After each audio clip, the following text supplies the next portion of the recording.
lights up, give it 30 seconds.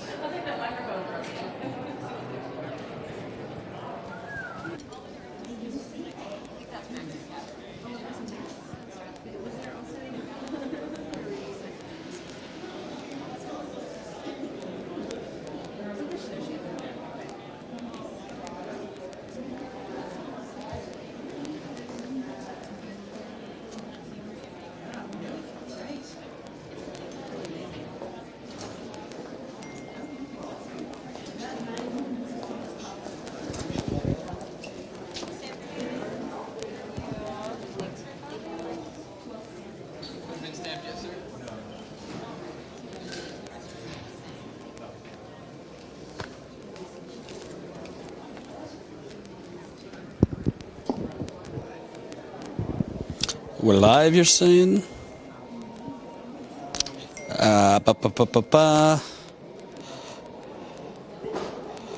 Hold on.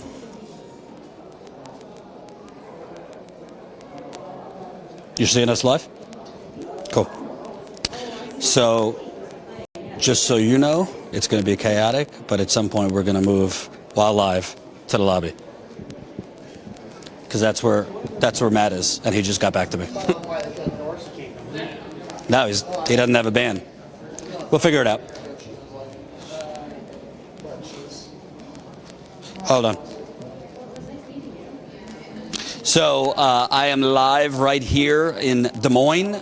Bernie Sanders' watch party is right next to me. It is a very, very tiny room, and so we couldn't get on the press riser, but I don't really want to be on the press riser. That's where people actually shoot the speeches. The speeches are going to be available on Bernie's YouTube channel, so I figured it would be better to be out here as people come in to the event. So people are starting to trickle in here to the, I think it's the Holiday Inn in Des Moines. Honestly, from the results we're starting to see trickle in, particularly the demographics that I'm seeing, it looks to me like it's going to be a pretty positive night for Bernie Sanders. But as of now, the results have not come in. Some television news networks are reporting that usually the results most results are in by now. So it's kind of interesting that the full results are not in yet, but we are live. Press the like button. We're going to be interviewing supporters of Bernie as they come in. We'll definitely be live again after the results are in, after the speeches are made, after everything goes down, after Bernie speaks. I mean, the euphoria here, the potential euphoria here, I cannot wait to capture that on camera if that's what happens. So let's see if everybody's hearing me well, if everybody could see me well. You see, we got people trickling in here, Bernie Sanders supporters. So we'll definitely speak with some who want to talk. So what's really interesting to me so far, and I will be looking at my phone as results come in and all that, but what's really, really interesting so far, the last time I looked, 65% of caucus goers had caucused before. 35% are new caucus goers. 35% new caucus goers is a pretty big number.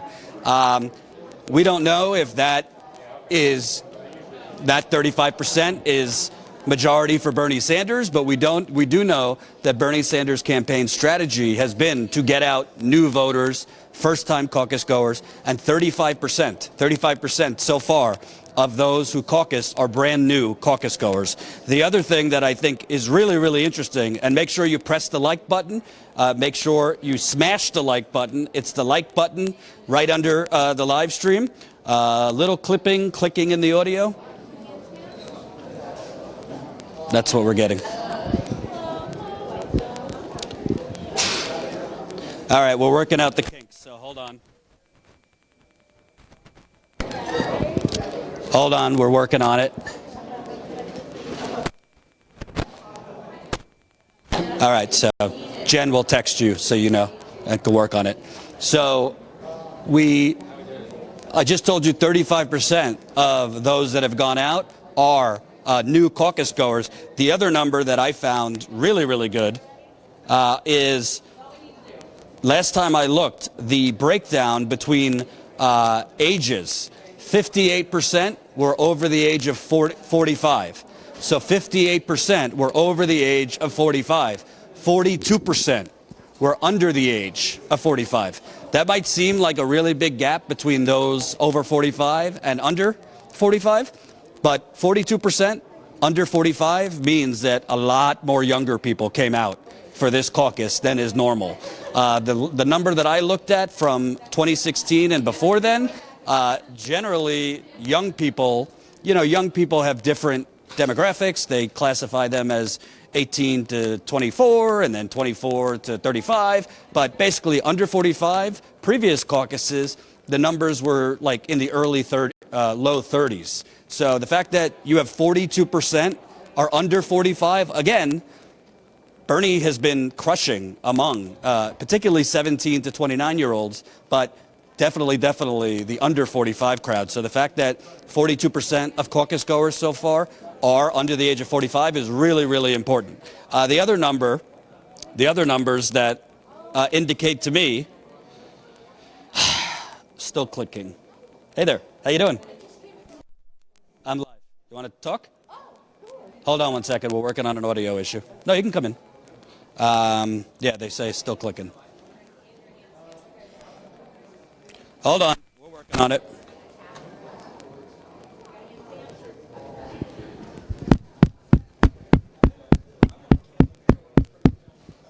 Is that any better?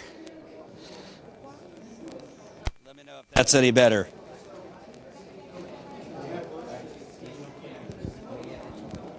Okay, so you just came. Come on over. Hi. What's your name? I'm Jackie C. Anderson from Colorado. I just came from precinct 57. And these are the results. Bernie 148, Warren 138, and Pete 59 plus 88. Wow. So Bernie won by 10 in that caucus site. Yes, so tell me about the experience. On the first round or alignment, was Bernie far ahead on the first alignment? Yes, he was. Yes, he was. And then some candidates, for example, Biden didn't even make it. Yeah, we're hearing Biden is not even reaching the 15% viability in a lot of sites. Exactly. Amy didn't make it. Only 2 people showed up for Amy. There were a couple of people for Cory Booker, nevertheless. A few for Steyer. So in the second round, all those candidates who didn't make it, then the people started realigning. And 8 came to Bernie, and the rest went to Warren and Mayor Pete. So talk to me about between the first alignment and the final alignment, which, by the way, can I just say, I'll say it, this is a stupid system. They should just vote one time and be done with it. But anyway, I digress. Can you kind of talk about, were the Bernie people that were trying to get people that didn't make viability on the first, did you see that they were effective in convincing people to move over to Bernie? No, actually, they didn't have to. People just came over. There were a bunch, about 8 of them, who were undecided, and they remained undecided. And they asked, what happened if we remained undecided on the second ballot? And they said, your vote won't count because you don't have 15%. And they remained undecided. They didn't want to go to anybody. Did you see any supporters for Andrew Yang? Yes. Yes, there were supporters, and they moved to Mayor Pete.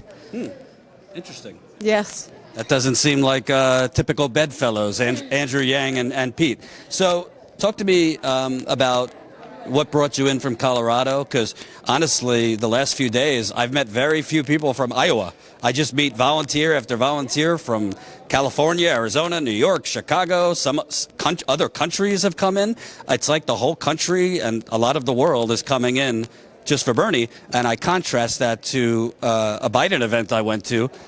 It was a the vibe I got at this Biden event was like, eat your Brussels sprouts and broccoli. There was very little excitement, you know? Exactly. No, I'm here because of Bernie. Bernie asked, I came, and I've been caucusing. I went canvassing yesterday all day long, the day before in rural Iowa, about 2 hours away from here. Whatever the man needs, I will do because I want to see him elected. I want to have a President Sanders. And you know what's interesting to me? Before this wonderful woman came over, I was giving you the numbers.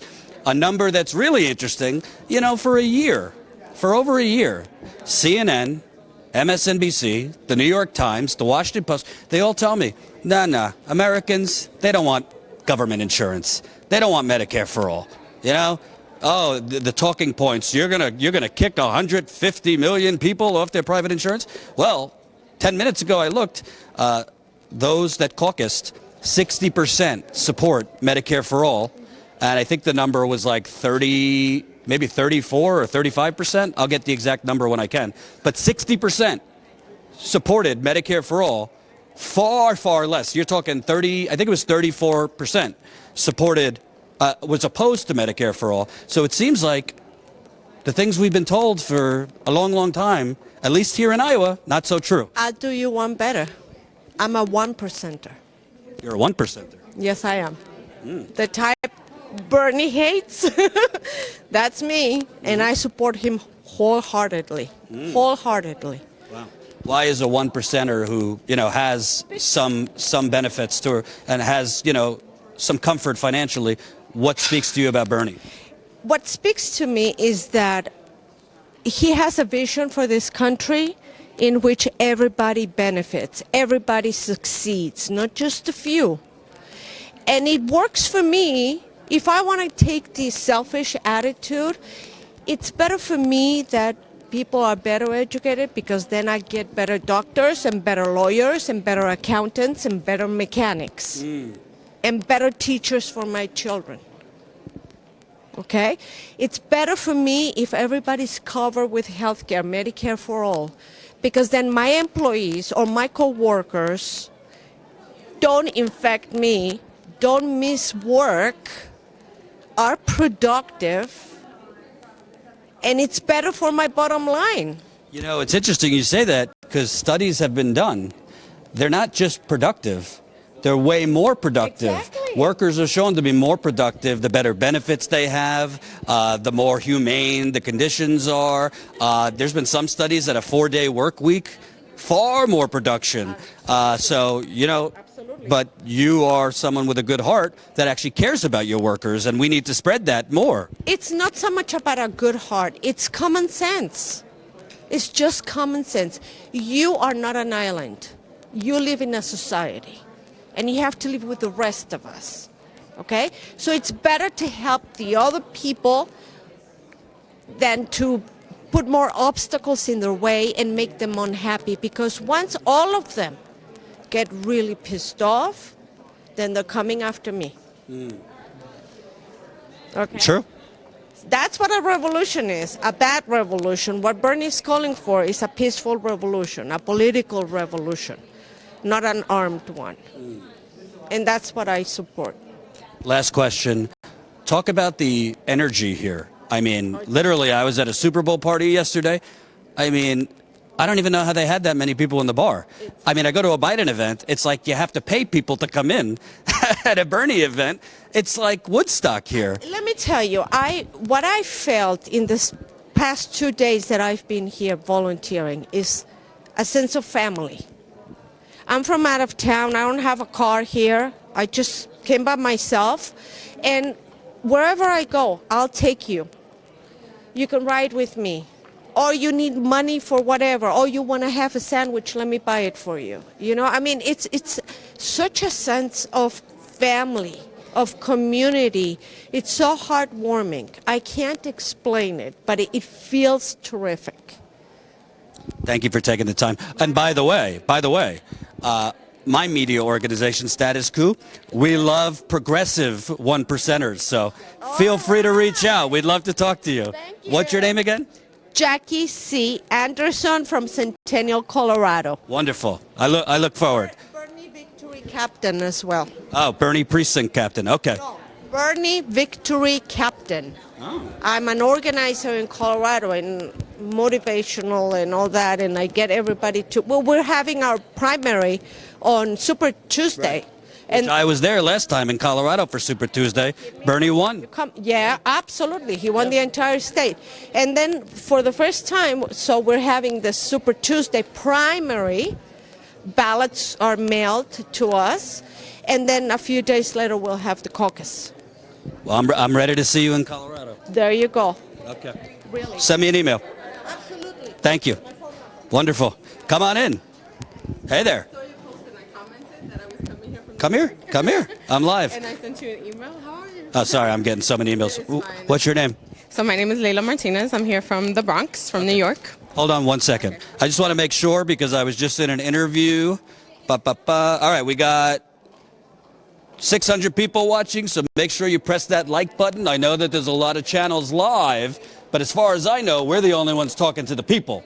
So spread the word, press that like button. It's the thumbs up button right under the video. More people that press that like button, the more people that will see our live stream. I hope the audio is good. I don't know. Oh, we got 700 people watching, so that's even better. So Leila, you are from the Brooklyn?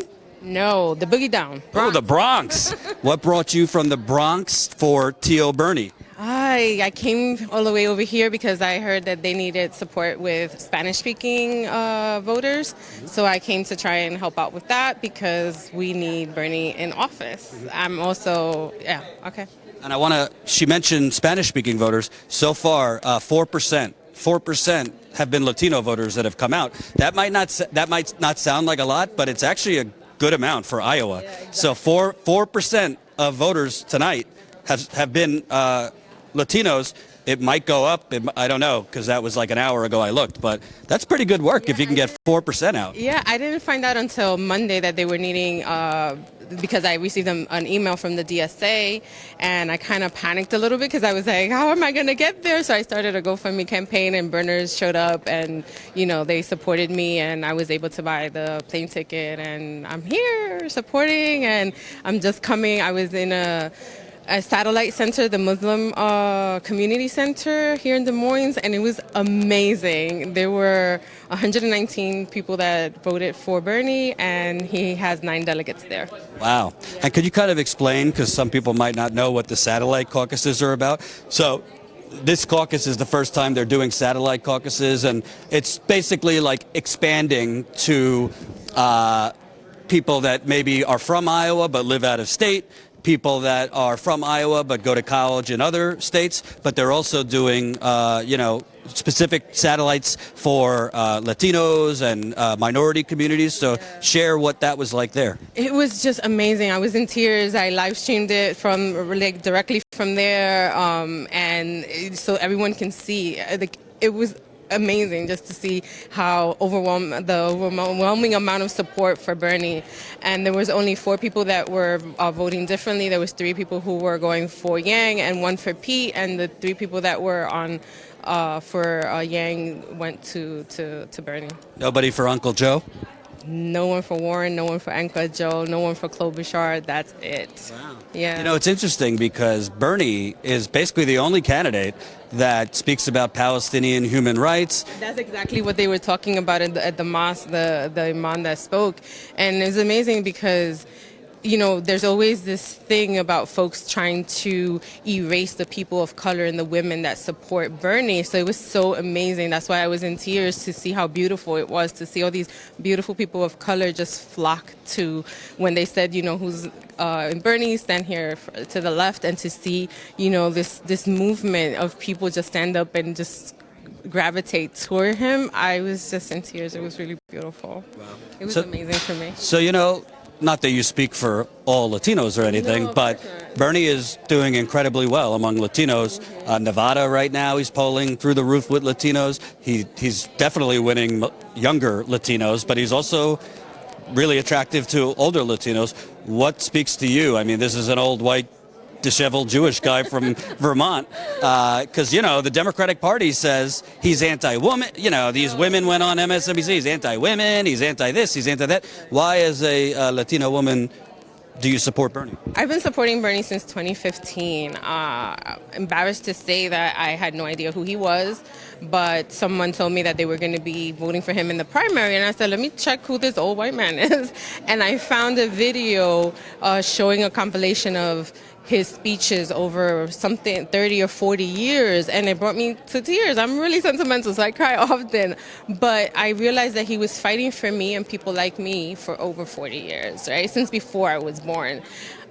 And I've been supporting him ever since. I have met you at the People's Summit in 2017. I continue to follow him. I'm going to support him all the way 100%. And he has been speaking up for the little people, for people of color, for, and that's why I support him. And I think that his consistency is why a lot of folks are following him, and because he does not waver in what he believes. What really drives me crazy, and you could talk about this because you're from New York. So the DNC is now bending over backwards. Oh God. I don't want to upset you. The DNC is now bending over backwards to let in, billionaire Mike Bloomberg onto the debate stage. Now, we could argue if that's good or bad for Bernie, but they didn't make any exceptions for Tulsi Gabbard. They didn't make any exceptions for Booker, Andrew Yang, Julian Castro, but Mike Bloomberg gives the DNC $50,000, and now they want to add. They want to put him on the stage. They're letting him buy his way there, the same way that he was the Republican mayor of New York City, of my city. He's the one that changed the rules so that he can be mayor 3 times and then changed them again when he left. Come on, is that what we want? A different version of Trump in the White House? And as somebody who is a supporter of Bernie Sanders, Bernie is the only person I've heard say the word gentrification. Exactly. You live in the Bronx. He's pricing people out. He's pricing us out of our own city. I have friends who can no longer live in Brooklyn, who can no longer live in New York, in Manhattan, because he was the one that priced us out. The gentrification in New York is crazy. We cannot live there anymore if you don't live in really bad areas. But CNN tells me he would be good to beat Trump. No way. How are you gonna? The activists in New York cannot stand him. The people in his own state do not like him. Why would the entire country then support him? I'm an activist. I'm formerly incarcerated myself, so I'm a formerly incarcerated activist in New York. In the country, I fight for criminal justice reform, and that's another reason why I support Bernie, because he's the only president that is really fighting for criminal justice reform and to restore he wants everyone over 18 and who's a citizen to vote, even people who are incarcerated. He's the only person running for president that wants everyone to have the right to vote. What do you mean? Pete has a Frederick Douglass plan, of course. Oh, God. Let's not. I don't want to get into the, yeah. I'm just kidding. And by the way, Hillary Clinton in 2016, she compared to Obama in 2012, she had 5% less African Americans come out for her. She had 5% less Latinos come out for her. She had 6% less age 18 to 29 come out for her. Do you think that's going to be any better with Joe Biden? Michael Bloomberg? Do you? I don't think so. I think Bernie is the one that has the biggest grassroots movement behind him. We support him. We are here. There's people. I was so excited when I saw you ask for the people who are here out of state, because I just knew how many. There's people here from Georgia, Michigan, Colorado. I've met people from all around the country. I met someone who's here from Italy. I met someone who's here from Australia. There's people who are here from all around the country, or outside or around the world, here to support Bernie, because they know that he's the best choice that we have right now. He's going to be our 46th president. Well, we'll see if he wins the Iowa caucus very soon. So thank you so much. I really appreciate it. Thank you for interviewing us. Thank you for giving Bernie a platform when others wouldn't. I really appreciate you. So I was excited when I saw your post and I was heading out here. I was like, yay! Thank you. Cool. Have a good night. So, another excited Bernie supporter? Oh, if you want to come on board, we're live. So, what's really what I think really is happening here, and I've talked about this before, and by the way, don't think I'm rude, but I am going to send a text message right now, but it's for you. I'm sending a text message to Rolling Stone's Matt Taibbi, because Matt Taibbi is all the way back there, so I'm going to ask him to come all the way up here, because I'd like to interview him. So I am right outside the ballroom. I am right outside the ballroom, live on my channel now. If you can come here. So we got 1,000 people watching, I believe. Press that like button if you haven't. This is a super chat. Keep the super chats coming. It's incredibly pricey to report in the field, so we appreciate all of your support. So before I interviewed her, I was going through some numbers for you. Again, the fact that Bernie Sanders was at 50% last time I looked among age 17 to 29. Joe Biden was at 3%. Let me say that again. Bernie was at 50% among age 17 to 29. Biden was at 3%. Now, we could reverse that, talking about the generational divide. Among 65 and older, Biden was at, I believe, 37%. Bernie was at 5%. So the 65 and older are voting for Uncle Joe. Not surprising. But what is interesting is, again, the surge of young people and first-time voters voting. If you came to this late, 35% of those that voted today in the caucuses are new voters, never caucused before. That's what Bernie's campaign has been doing. They've been trying to bring out first-time caucus goers, people that don't traditionally vote, those kinds of things. So it's really interesting that they're at 35% with new caucus goers. It's also really, really good for Bernie. It might have changed since I've went live, but when I looked, 58% of the people that voted were over the age of 45. 42% were under the age of 45. Now, a 58-42 split might sound like a lot to you, but 42% being under the age of 45 is actually pretty high. Most of these caucuses and primaries, it skews significantly older. So the fact that 42% are under 45, which is Bernie's strength, is very good. The other thing that I thought was really interesting, Bernie was at 12% among moderates. Bernie was at 12% among moderates. Well, most of the older voters are moderate. So the fact that he was at 12% is pretty good. Jen tells me results are expected any moment. Warren just won Des Moines precinct that Bernie won in 2016. Okay. Warren 31 and Sanders 25. But the overall results are expected any moment. So again, if you don't know, there will be two sets of results this time. There will be the first round they will report. So whoever won the first round, they will give those numbers. And the final round, again, there's two rounds. I think it's a ridiculous system, but I digress. And we will know if Bernie won the first round. If he's not the final winner, if he's not the final winner after voters that were for other candidates that weren't eligible moved over to others, that will be one thing. But right now, he is. Right now, from the polls I saw, he's leading. New York Times odds of winning the Iowa caucus. New York Times odds of winning the Iowa caucus, Sanders at 33%, Biden at 28%, Little Pete at 20%, Warren at 13%. So this is the New York Times, but don't get so excited because the New York Times gave Hillary Clinton a 99% chance of winning the general election the day of. So I'm not going to bank on the New York Times, but we'll see. Did you want to come on? Sure, man. Come on in. Nice to meet you, man. Hey, what's your name? Philip. Hey, Jordan, nice to meet you. Yeah, I watch your show, man. Where are you from? I'm from Florida, South Florida. So you came up here all the way from South Florida. I went to school in Tampa. So, cool, man.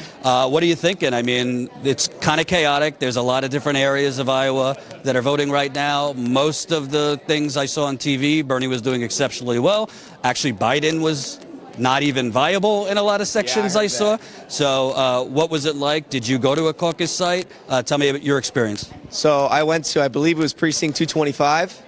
It was hilarious. When I first went in there, like the Warren and the Pete supporters came in early. Like I thought they weren't supposed to come in until like 6. So you go in there and just the whole place like is completely plastered with Warren and Pete. And then as the like the Amy, the Biden supporters, and the Bernie supporters finally come in, they're like, "What the hell? Where do we post our stuff?" It was like, So they were allowed in earlier than other folks? yes, Wow. yeah. So Where was this, Des Moines? yeah, I believe it was West Des Moines. I just remember it's precinct 225. I was driven there by a friend, but that place was packed. I talked to people that were there in 2016. They said they were like double the turnout. So the place was like the church was too small. It was United Methodist something or other. But anyway, yeah, the one thing I liked is that everyone was pretty civil. Like, you know, we had the spat with Warren a while back. I'm a Bernie supporter, obviously. But everyone was pretty cool. Did get in a brief spat with a Biden supporter because we were trying to rip one of the Amy supporters. So we got kind of... Did the Biden supporter go like this to you and grab you by the jacket like Biden does? He almost. Basically, my friend was trying to talk to him, and then he called her rude, and then I'm just like, hey, you want to see rude? I'll show you rude. But that was about it. Other than that, even with the other Biden supporters, it was really nice. Like everyone was really nice, I have to say, overall. So if it wasn't for them being really nice, considering that there were 271 people packed into that place, it could have been a mob. And what were the results? Okay, so the results were Pete Buttigieg. This was, I believe, this is supposed to be the wealthy. 225 is supposed to be the highest medium income in the state. So there were a lot of Warren and Pete. So it showed. Pete got 75 in the end. Bernie Sanders got 65. Warren got 63, and Biden came in at 4th at 54. Wait a minute. So you're talking in a fairly wealthy area. Bernie had 65 compared to Pete's 75, and Biden was in 4th? Yes, sir. Wow. And what do you think, like, you're visually there? Do the Biden people that were there, do they seem excited, or what's the difference in the energies between different supporters? I'd say, yeah, the Biden people were excited, but they were older. And so, you know, when you had the Pete Buttigieg people did bring in some younger people, so did the Warren people. So the Pete Buttigieg overall, I'd say, were the loudest because they had the most people. But then the Biden people were like, you know, they yelled like they were older. It was like, ugh! You know, so it was like they weren't quite as loud. I'd say, I don't know who was louder, the Pete crowd or the Bernie crowd. I know I lost my voice cheering for Bernie, getting those chants going. So it was pretty good. What was the question again? Sorry. I'm just asking you, what were the different energies? Like you were describing, Biden folks were more like... They were definitely present and they were well composed. The guy who spoke for them, he was from like a church. He was very well composed. But as far as the raw energy, I'd say overall, like Bernie had the most because like we were screaming. We were like, go Bernie, chanting, all that good stuff. Oh, it was so good. And what to you? Like you came from South Florida. There's people coming in from California, Colorado, New York, other countries. Why? What about Bernie is making you come out all the way from Florida to try and help him win? Because, well, in the end, like I believe Bernie Sanders is a political trendsetter. Bernie is the reason that we're talking about Medicare for all. He basically forced the debate into Medicare for all, and now we have all these, you know, posers. I'm sorry to interrupt you, but if you came to this live stream late, we've been told by CNN and the rest of the gang for a year, nobody wants a government system. Oh, you're going to rip private insurance out of the hands of 160 million who just love paying out the behind? Well, tonight, 60% of those that caucused favored Medicare for all. I believe the number was 34 opposed. That's just Iowa. It's not the whole country, but 60% were in favor of this tyranny called Medicare for all. Exactly. So, yeah, Bernie's the reason we're talking about Medicare for all. Bernie's the reason we're talking about the Fight for 15. Like, Bernie's, while AOC is the one who's been, you know, really pioneering it, even she said herself that Bernie was who inspired her to run in the first place. So, like, Bernie is effectively the political trendsetter for the Democratic Party. And everyone else is just, you know, they're trying to jump on the bandwagon. They're trying to copy him. So why do I want to vote for a copycat? I'd rather vote for the real thing, the guy who set the trend. That's who should be in office. And he's just going to continue setting trends. You know, it's his movement. By the way, I know it's a little premature, but I do have to say that everyone complains about his age. Bernie's movement is going to outlive him by far. We're not going to stop. I know I'm not going to stop. You know what I mean? Bernie's movement is going to live far beyond his years. That is not something that any other candidate on that stage can say. You know what I mean? Because, like he says, not me, us. It's all about his movement, all about his vision, and that's why he needs to be president. That's why he has the energy, the enthusiasm, the conviction from his followers to defeat Trump, more so than any of the other candidates. That's why I'm supporting him. You know, he lost last time in 2016, but he only grew. Like, Hillary Clinton won the general election, and then she lost, and then poof, didn't see her for years. She didn't pop up again until she started pissing on Bernie. Like, oh, what does he know? What has he ever done? It's like, I got this little card here. It was funny. We were passing around these little cards here. It's like a fake card.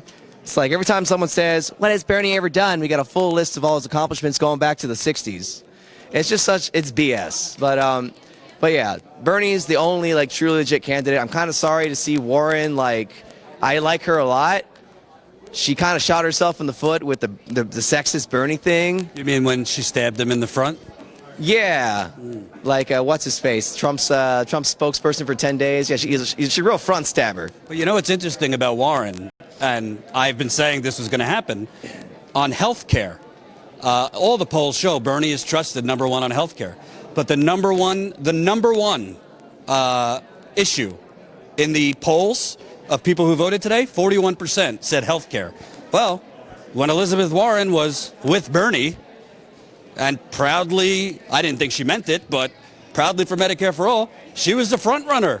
But then she had all these consultants and DNC people and Hillary Clinton staffers telling her, no, that's not a good position. And now, according to the polls, she is not going to win tonight. One thing I want to say. So a friend of mine, he was telling me how he was involved with the Warren campaign down in Florida, and it's funny, like. A lot of ex-Hillary supporters went to the Warren campaign. It's not just that she had Hillary staffers and whatnot. A lot of people from the Hillary crowd went to Warren. That's kind of why they're kind of, for lack of a better word, different. They're actually ex-Hillary supporters. So I'm actually a little worried that if Warren drops out, not all of her supporters will go to Bernie. She would have to explicitly endorse Bernie. Yeah. So hopefully that happens. Thanks a lot, man. I really appreciate it. Pleasure meeting you, man. Thank you. Thank you. So I want to give you some updates. By the way, when I'm looking at my phone, it's not that I'm not paying attention. I'm just getting a lot of alerts and updates. So I'm trying to do both. Want to come on in? Trying to do both. Give me 1 second. So apparently, CNN, come on over. CNN is reporting the new process is causing confusion and delayed results. I mean, I don't know what the new process is. They've had realignment, so I don't know what that means.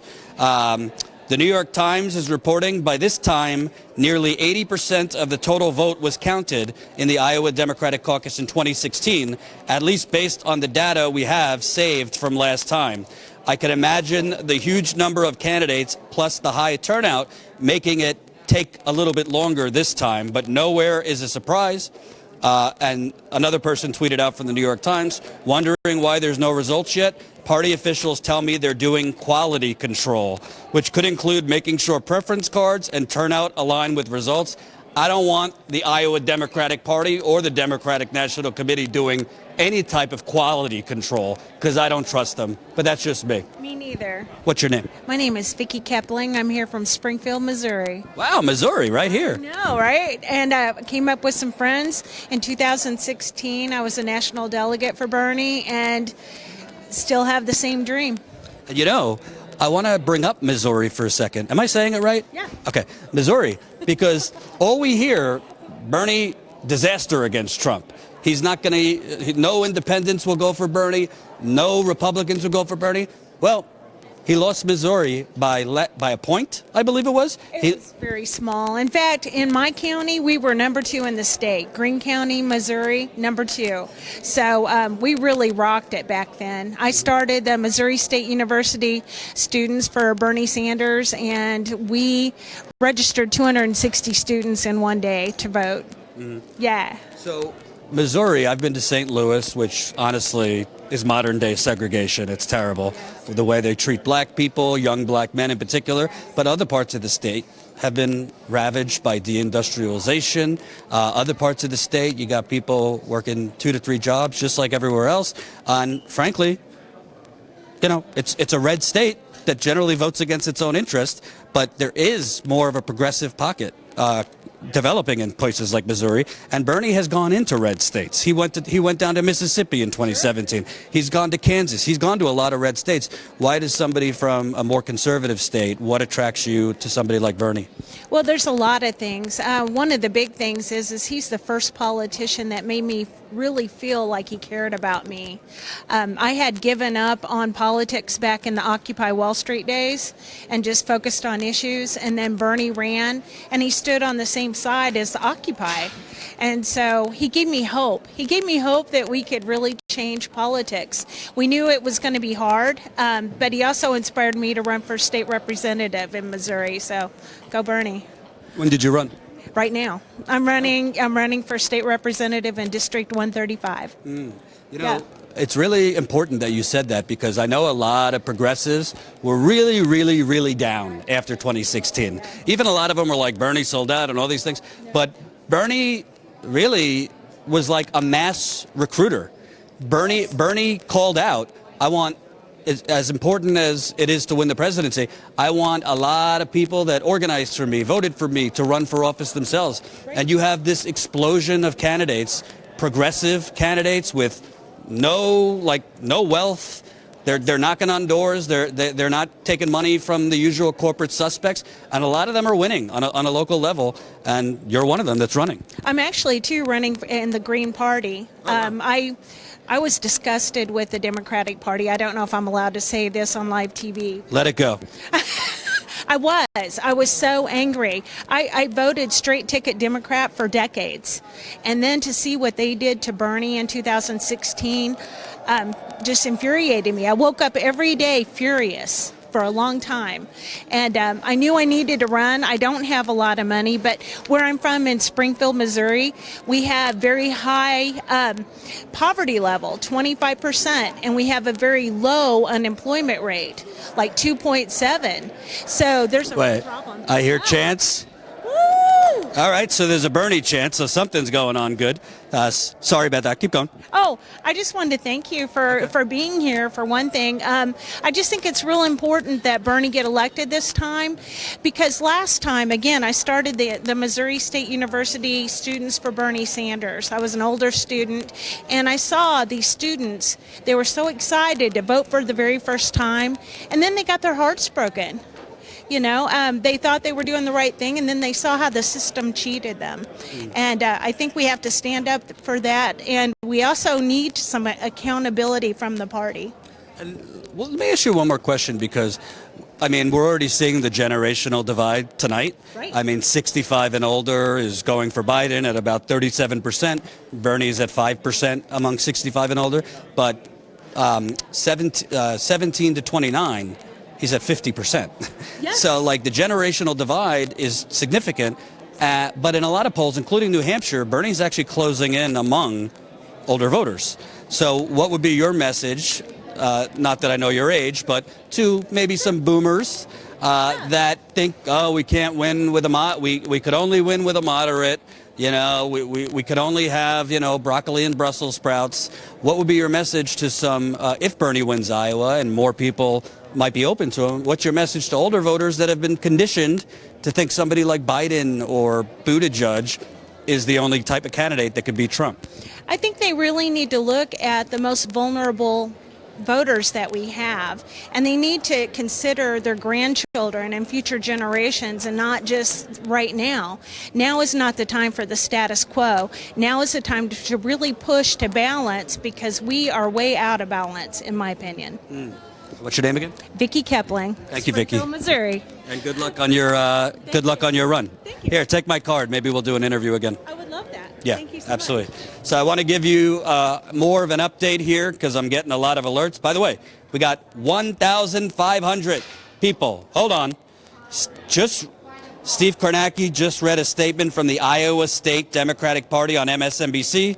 The party says it's doing quality control on the results out of an abundance of caution, and there is no ETA on releasing them. Holy shit. Let me tell you what's going on here. And by the way, we got 1,500 people watching. I don't know how many people have pressed the like button, but we need every single person watching. Press that thumbs up button. It's right under the video. Keep this. What? Huh? Okay. 1 second. They just press the like button. It's a super chat, so if you're feeling super, let us know. We are also at 935 Status Coup members. So if you're on the fence, sign up tonight as a Status Coup member. We're trying to get to 1,000 by New Hampshire. Statuscoup.com/join. You can become a member for as low as $5 a month. We really, really appreciate the funding. As far as I know, we're the only one out here campaign, election by election, but not just for elections, talking to actual living, breathing, progressive people. It's very important to give the microphone to people. So please support us, statuscoup.com/join. We're also pumping out a lot of bonus content and behind the scenes video.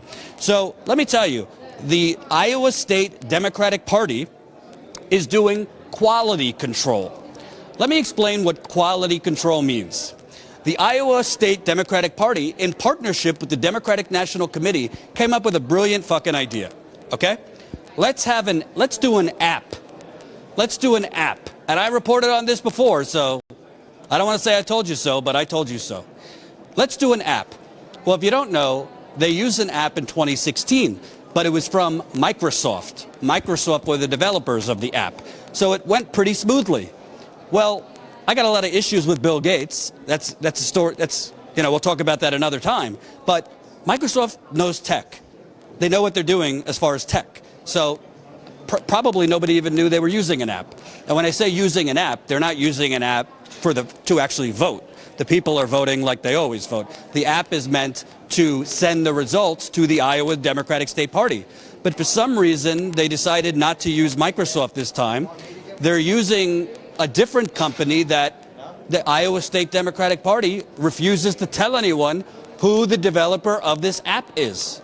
Well, the reason that they are having issues with quality control is because, as I reported before today, but even today, the precinct chairs, every caucus site has a precinct chair, don't know how to use the fucking app. It doesn't download on certain people's phones. If you have an Android, people were having trouble downloading it on their phone. Also, I was getting reports that people weren't able to get the app because the PIN number they were provided by the state parties, because they're different county parties. So Johnson County has their own Democratic Party. Iowa City has their own Democratic Party. Des Moines has their own Democratic Party. So each Democratic Party, county to county, is handing out emails that I received for people to download the app on their personal phone.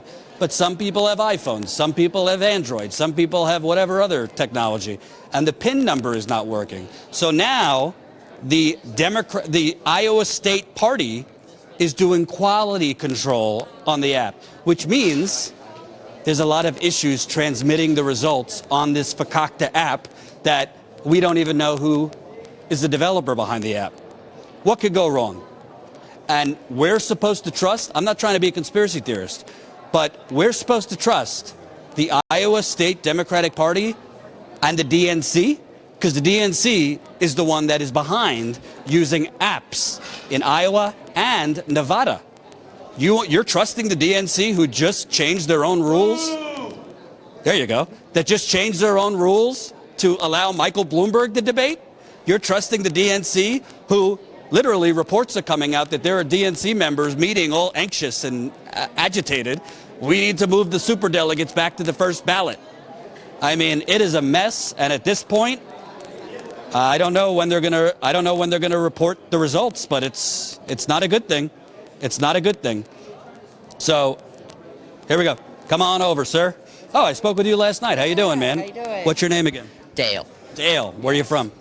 Denver, Colorado. Denver, Colorado. Go ahead. I was just at a precinct. Okay. Tell me about it. And there was a full room.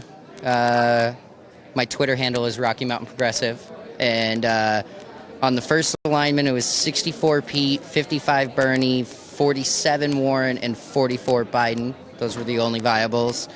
And then 28 Amy, 20 Yang, and 1 Steyer. Okay. And then the final alignment was 75 Pete, 65 Bernie, 63 Warren, and 54 Biden. And everybody got 2 delegates. You know, I'm hearing both seeing before I went live, but as people come up and explain, Biden's like 3rd or 4th in all of these places. He barely made viability. It was 41 and he got 44. Wow. So he made it by this much. It was also in the highest median income precinct in the state of Iowa.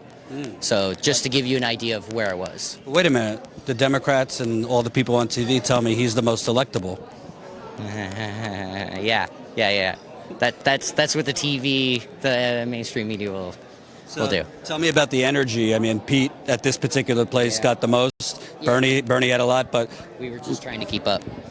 But as far as the energy goes, like, the room was packed. where was this? At a church? At a school? At a church in West Des Moines. Okay. Probably won't give the location, but yeah.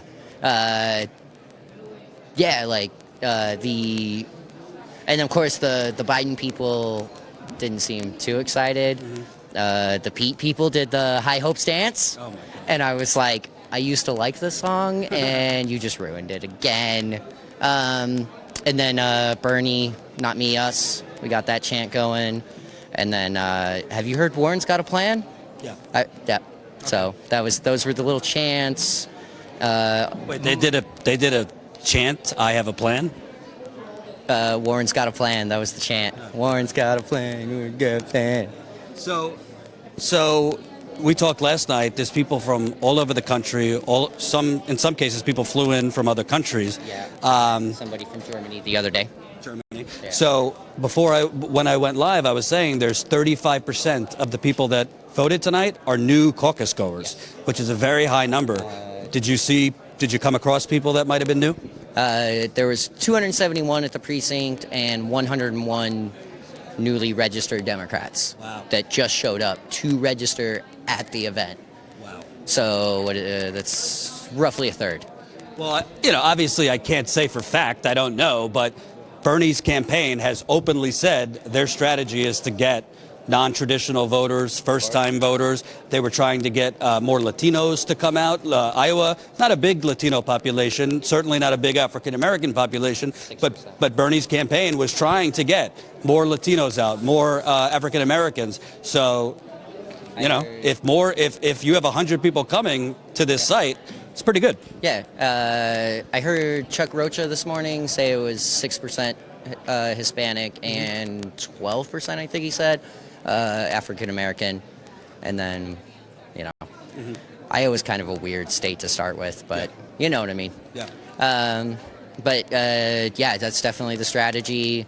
Seems to be working out. I know back home in Colorado, it's an open primary, so all my roommates registered this year, and I've gotten a bunch of people my age to register, and they just send it to you in the mail, and you don't have to stand in a room for an hour and a half on a Monday night, which helps. I covered the Colorado caucus in 2016. Bernie won the Colorado caucus in 2016. So, hey, if things are going the way we think, if he wins tonight, a lot of momentum going to New Hampshire. Colorado, I believe, is a Super Tuesday state again. So he could. Bernie Sanders, I mean, tonight, listen, we don't know yet. The results are delayed for quality control, which I don't trust at all. But we'll see. I mean, if he wins tonight, there's a good chance he's going to have a lot of momentum going into Iowa. Nevada could be really, really favorable for him. And then if Bernie Sanders wins 3 out of the first 4, it sets him up very nicely for states like Colorado.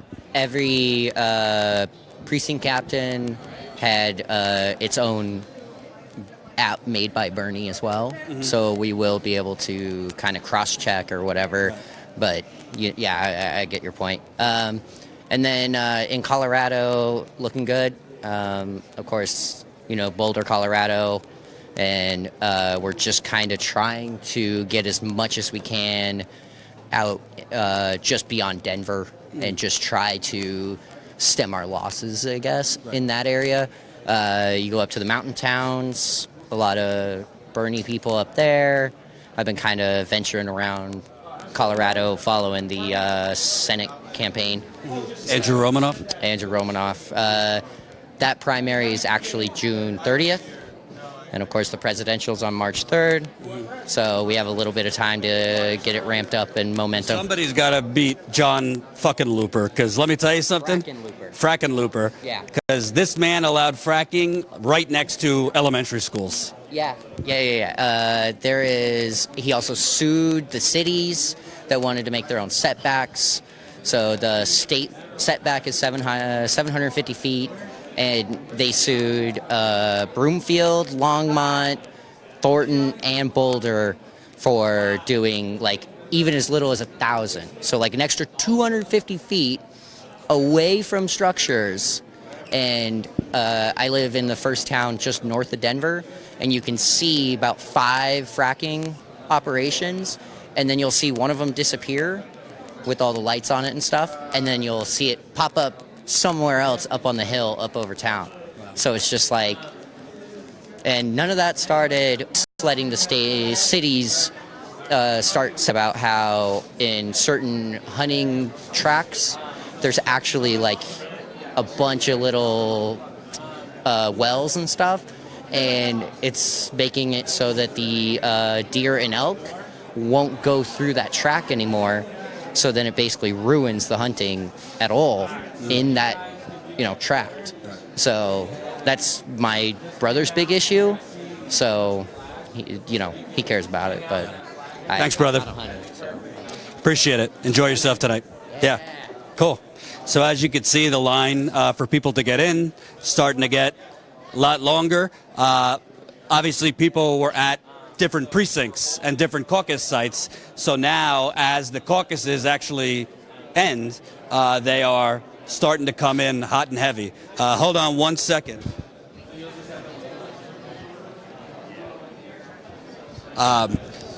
So we don't know what the delay. We don't know what the delay. How long is the delay going to be? But it is going. It is going really, really, really slowly. I mean, in previous years, the results would have been out by now. So the fact that it's delayed is really something. CNN reports that the delay is causing concerns among the campaigns. Duh.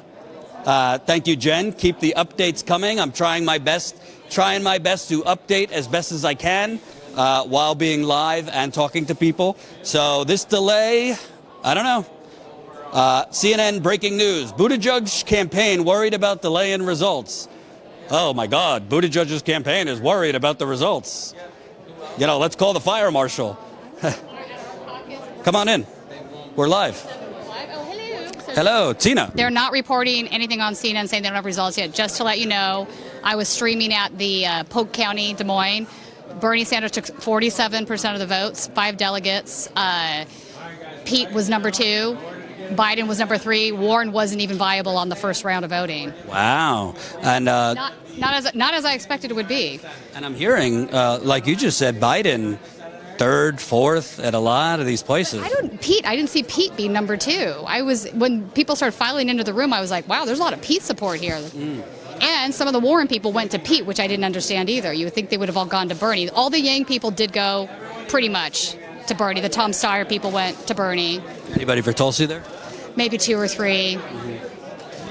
Nothing memorable, no. And you're a longtime journalist, so what are your thoughts on this delay of the results for quality control? Yeah, that's what they were saying when I walked in here just now, and I'm like, why aren't they reporting the results? I left my caucus 20 minutes ago. I have the results, and the precinct person called them into the state party, so they had them. It wasn't like they don't have them.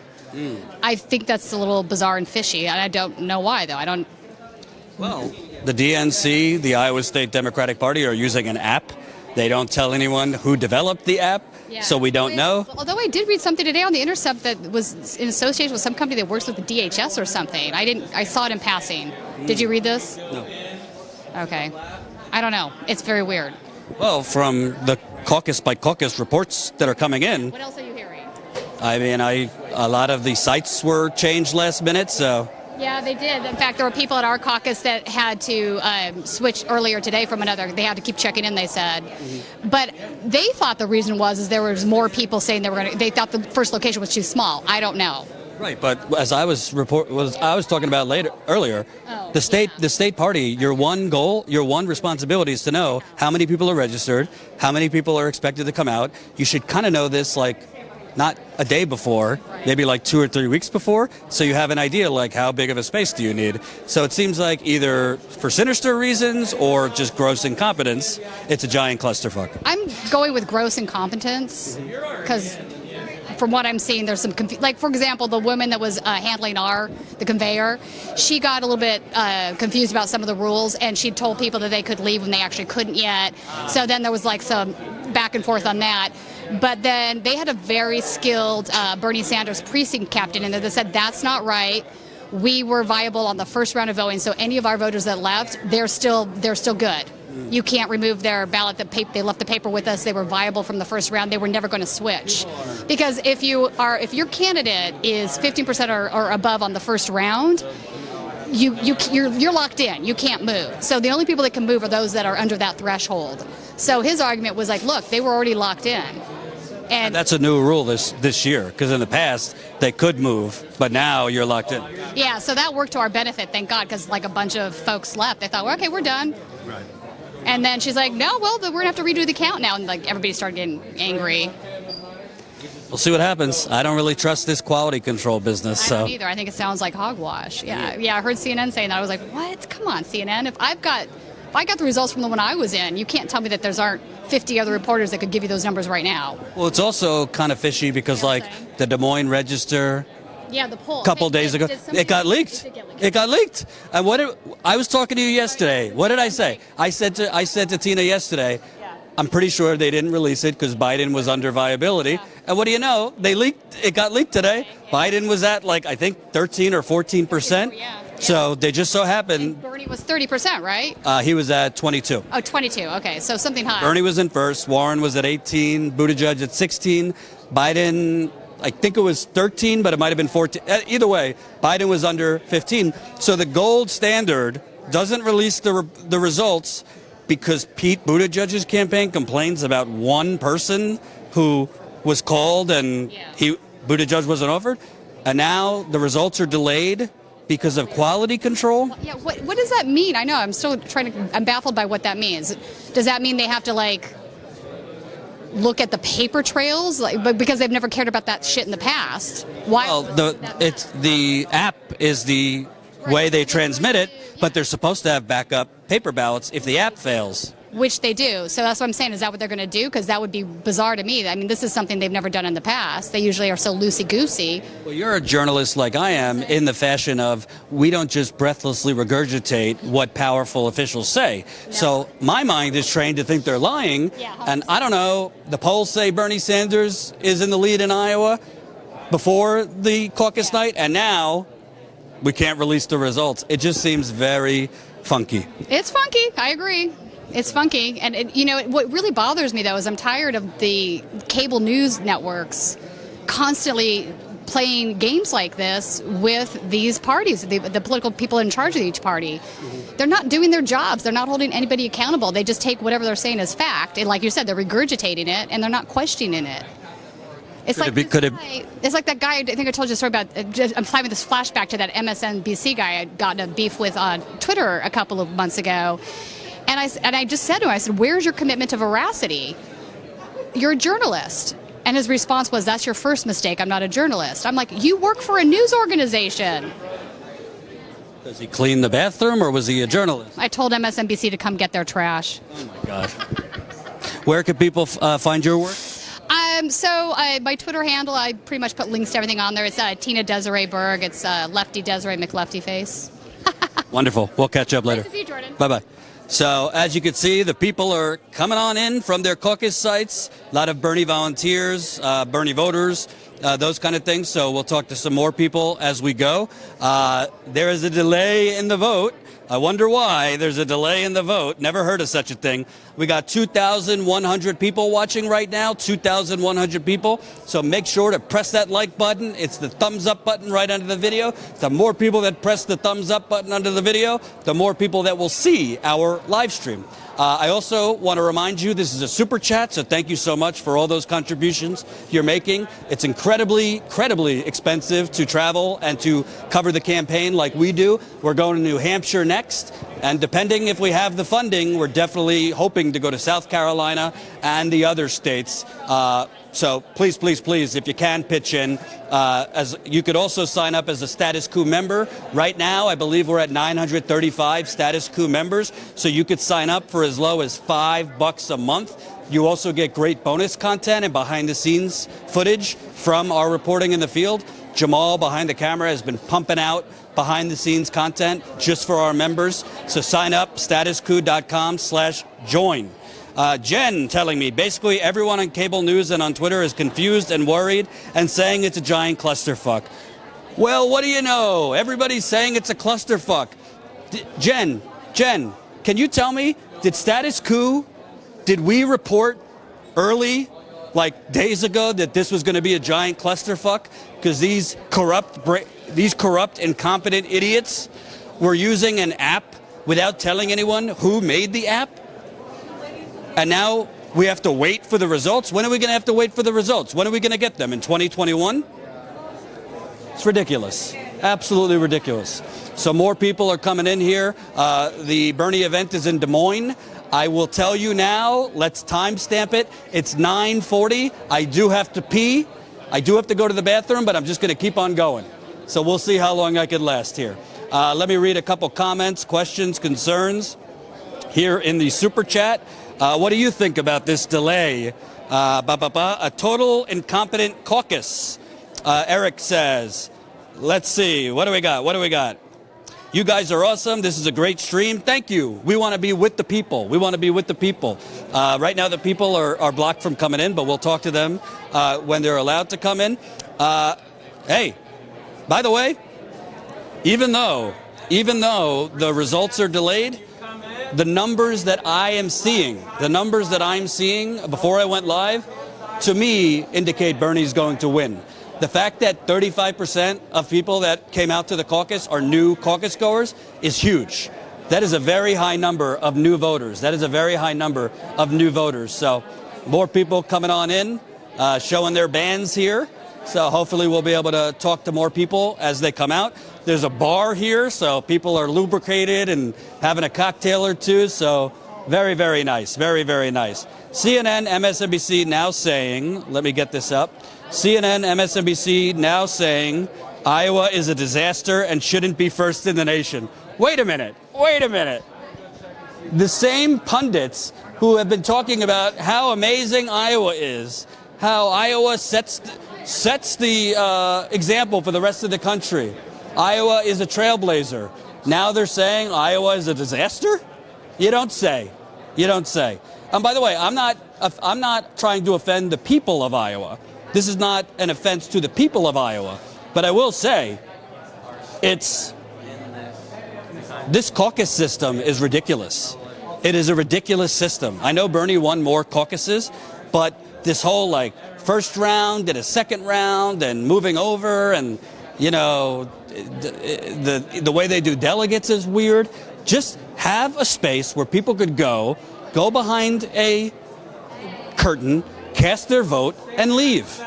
I just don't understand why they're doing it this way. I also don't understand, well, I do understand, why are they relying on an app? I understand that it's 2020 and technology is big, but if you're going to rely on an app, have Microsoft do it. Have a well-known company do it. Don't rely on precinct chairs of different regular people to download the app on their phone when different people might have different phones. Some people might know tech better than other people. It's just such a dumb system. Such a dumb system. So anyway, let's read some comments right now. Supporters are waiting to get in here. The other number that I want to tell you, which I think is, what do I tell you? Status quo exists to counter the corporate media propaganda. Status quo exists to counter the corporate media propaganda. Well, we've been told for a year, for 2 years, people don't want government health care. People don't want a universal single-payer system. Well, so far, 60% of those that caucus tonight said they want Medicare for all. Let me get the exact number. 60% wanted Medicare for all, and I believe it was 34% opposed it. That's in Iowa. That's in Iowa. Not exactly known as like a raging, very liberal state. So let me get the actual numbers. 36% opposed Medicare for all. 60% were in favor of Medicare for all.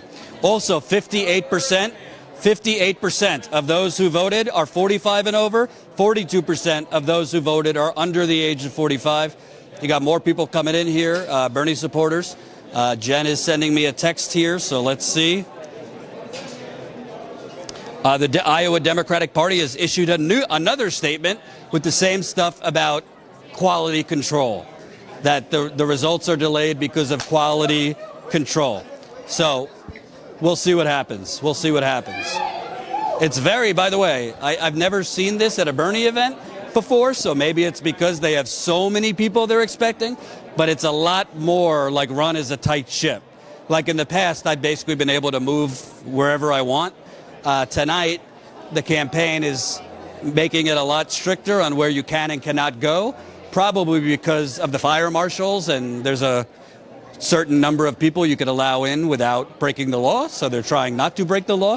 But the crowd is long. The crowd is definitely long for tonight's caucus. So we will see what happens for sure. Let me read some comments. News on the app. The app was breaking down, so they had to call in. After all. The app is breaking down, so they had to call in after all. Who would have guessed? Who would have guessed? The app is breaking down. Holy cow. Unbelievable. Maybe they could ask Bill Gates to come in last minute, develop the app, because they used Microsoft in 2016 without a problem. So let's see what's going on here. Let's see if we could call over some people. Sir.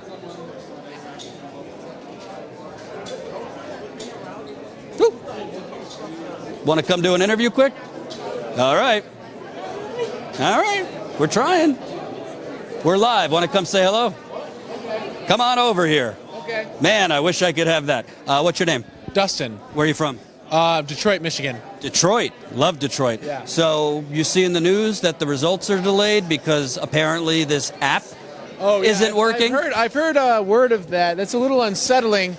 That's why I'm against apps that are just like all of a sudden devised by the DNC like last minute without any sort of security measures that reported out. Well, actually, the DNC would not reveal who even developed the app. That's what I've heard. It's a little unsettling to me. Yeah. But I've also heard that the Bernie Sanders campaign itself is going to be keeping tally of the Iowa caucus results. This is just sort of the stuff you have to keep track of when you're running an insurgent campaign against the ruling class. You know, of course, they're going to use all their power that they can to maintain and consolidate the power they have. They don't want to give it up. You know, who can blame them? They have the power, but we're trying to take it back. So, did you go to a caucus site tonight? No, because I'm from. I went to a caucus site. Yeah. Just to observe. So yeah, that's what I was asking. What were the results at the caucus site you observed? I didn't stay till the end, though it looked heavy Bernie. It looked heavy Bernie everywhere, and it's a little unsettling to see these results that might not be heavy Bernie. I don't know. I'm on the edge of my seat. And, you know, most of the people I'm talking to, Biden actually was like in third or fourth place at a lot of these sites. So we're told this is the most electable, but here at the caucus, he's been pretty much third or fourth for most people I spoke to. Yeah, no, that's not surprising to me to see Biden. I mean, he was tissue paper. He was like toilet paper under a sink from the start. I mean, we knew Biden. He's a creep. He's a weirdo. He kisses his granddaughter on the lips. We don't like him. I just want to tell the audience what he's talking about. There was a picture of Biden. Not just a picture. There's a million videos of him kissing his granddaughter on the lips. It's just a normal thing. He had a granddaughter so he could kiss her on the lips. That's Biden. We don't like him. We like Bernie, who represents the people, who has been fighting for the people for 40 years, who has been uncompromising in his goals. Medicare for all, cancel student debt, just, power to the unions. That's what we're fighting for. I'm glad you mentioned the union, because I covered a Biden event the other day, and it really made me angry. He says, I'm not afraid to use the word union. But he's taking money from Comcast, that is a union-busting company. He's taking money from all these attorneys that literally work for corporations to union bust. He pushed NAFTA, which decimated unions. I mean, the list goes on and on. This is not a union guy. This is somebody whose policies have really, really hurt unions. Oh, yeah. No, that's why we don't like Biden. We don't like Biden for his record and history in Social Security. He has, of course, he claims that the one video that the Sanders campaign released is doctored. He fails to admit that there's like 6 videos of him saying that he wants us to cut Social Security. Like, it's obvious. I mean, any thinking person can see what's going on. There's a guy who represents the working class, and there's a million other dipshits who represent the ruling class. And we're fighting for the guy who represents the working class. What are your thoughts about the Democratic National Committee suddenly changing its rules to allow Michael Bloomberg to be in the debates? I think it's disgusting. I brought this up earlier in an interview with CNN. This is. It's very obvious. I mean, they neglected to change the rules for Yang. It's very clear. For Yang, they wouldn't change the rules. For Tulsi, they wouldn't change the rules. Exactly. Cory Booker, Julian Castro. I agree completely. Yeah. There's a very clear agenda going on with the DNC. I mean, the agenda being that just anyone but the guy who fights against the ruling class, who wants to tax them, who wants to just make this a country that isn't, where the rules are not dictated by a ruling class of elite fucking weirdos who we don't like. We're going to have normal, good people dictate the rules from now on. I'm done with this. I want this caucus to be the calling card where it ends. I'm nervous it won't be this way. I'm honestly, I don't want to be too hopeful. I don't, but we don't know what the final results are, but from the numbers that I've seen, 35% of caucus goers were brand new, have never caucused. That's good for Bernie. Yeah. Bernie's campaign has been trying to get new people out. The corporate media said, it's very hard to get new people out. Well, I just spoke with someone before that said 100 people at his caucus site were brand new. They're not coming out brand new for Joe Biden, I can tell you that. Yeah. I mean, I can tell you that I drove from Detroit, Michigan, which has been, by the way, destroyed by NAFTA, destroyed by union busters like Joe Biden. I cover Flint a lot. I've covered Detroit. Some of these areas in Detroit are it looks like a war zone in some areas. And the gentrification, they say Detroit's coming back. Yeah, 10 blocks is coming back that they've gentrified. The rest of Detroit, like Portland, San Francisco, Seattle, has been left behind. Yeah. And I mean, I was honestly, while canvassing today, I was a little surprised to see that, the neighbors I was canvassing in Des Moines are neighborhoods in poverty as well. And it's just, this is a nationwide problem. There are communities that have been neglected, communities that have been forgotten by the status quo, and we're sick of it. It's done. We're just done with it. We're saying no. What's your name? Dustin Hamlin. Thanks, Ben. Appreciate it. Thank you. Oh, they want to know what you're drinking. I am drinking just an IPA. I forget the brand of it. Okay. I just got the IPA they had on draft. Get it out of my face because I got to pee, and I don't want to go to the bathroom because then I'll lose half the audience. So, yeah. Thanks, God Ben. bless you guys. Appreciate it. You working for Status Coup, baby. Status Coup? All right, here's my card. Pass it around Motown. All right, nice. I like the questions you asked. Thank you, man. Yeah, Appreciate it. Yeah, thank you. So, That's another exuberant Bernie Sanders supporter. I love the open bar. You know, it's so Bernie here. So look at the line here. Look at the line. All right, Jen is sending me Ruby Kramer of BuzzFeed News. Quote, there is a technical issue with Iowa results reporting, hearing from multiple campaigns that the Iowa State Democratic Party is sending a tech staffer to the shared boiler room in Des Moines, where the campaigns have staff headquartered, to brief them momentarily on what's going on. So the Iowa State Democratic Party is sending tech people to a boiler room because of a tech issue. Come on.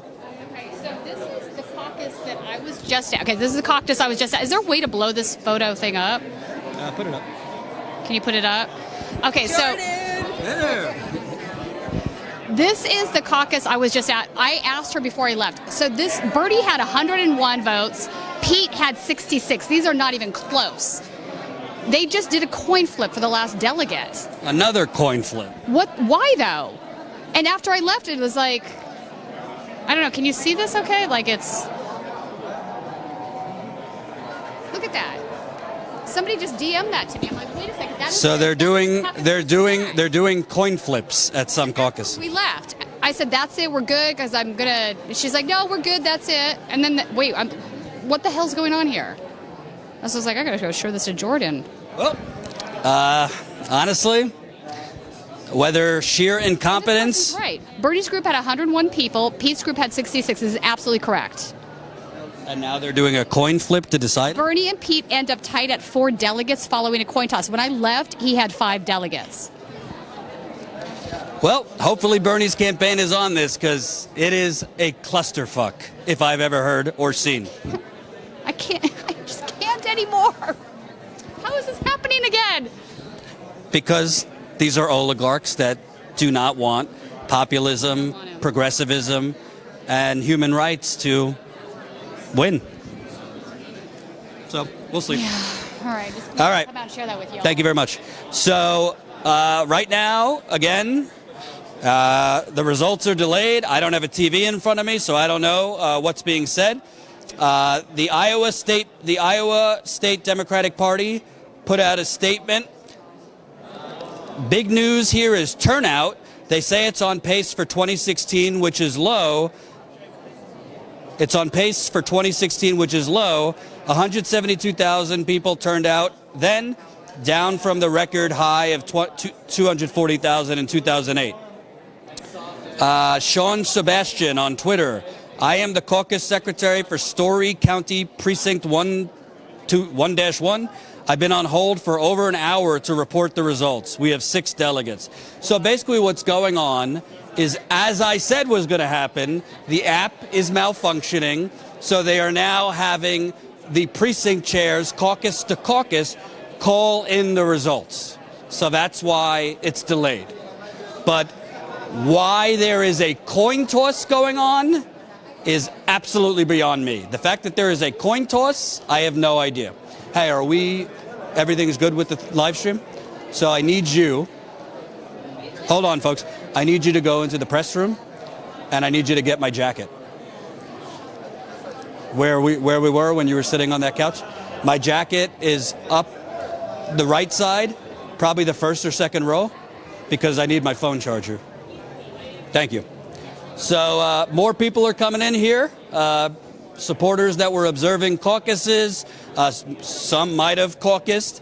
At this point, we don't know when the results are going to come in, but I mean, I'm not surprised at all at the dysfunction and cluster that we're seeing here in Iowa. Whether it's intentional or whether it's just gross incompetence, it is a disaster. It is a disaster.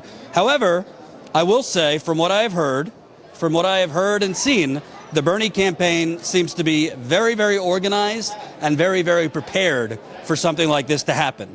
So it is a good thing. Bernie's campaign this time around seems like it's a lot more prepared for something like this to happen.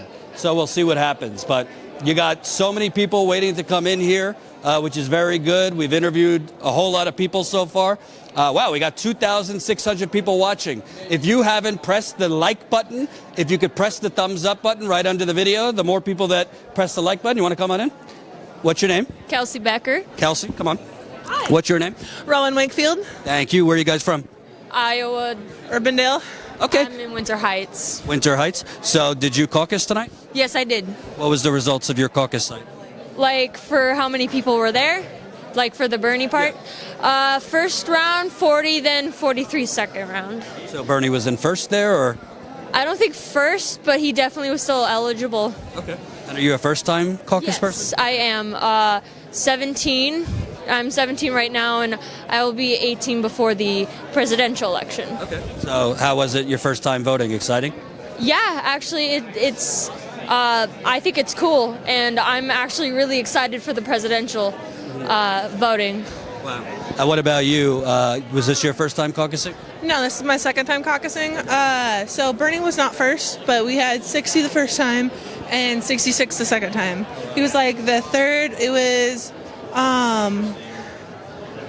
that one guy with the B, and then Buttigieg? No, yeah. And then it was Biden, and then it was Bernie. You know, it's interesting. No, North Face. So a lot of these places, I'm hearing that Biden came in and Biden came in third or fourth at a lot of places. So at your location, he came in third or fourth? Second. Oh, second. Okay. Yeah, Bernie was third. Okay.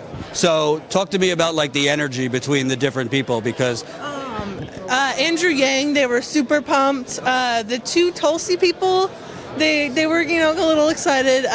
Bernie was definitely the most energized of the crowd. Okay. And seeing that, I don't know if you guys know, but the results have been delayed because of an app malfunction. They're using an app. What are your thoughts? I think that maybe we should have, tested the app first. Wow, what a concept to test the main way of reporting the results. Technology's not infallible. There's, mistakes can happen. So, if, it's for such an important issue, I feel like things should have been, What does it say to you as a brand new, going to be voting for the first time? Before I went live, the numbers were age 17 to 29, Bernie was at 50%. So obviously, your generation, it means a lot to you that somebody's talking about canceling student debt, aggressive action on climate change. Why are you attracted to Bernie as a candidate? Well, growing up, my teen years have been pretty rough, so I think, canceling student debt for college, it'll help me out growing up and not getting in debt.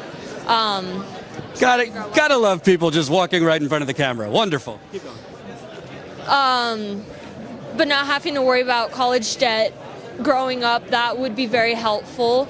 And healthcare, that's something that's super expensive now. When it's cheaper, you don't have to worry about going in the hospital thinking, oh my God, I have so much debt to pay off at such a young age. Right. It's definitely a struggle.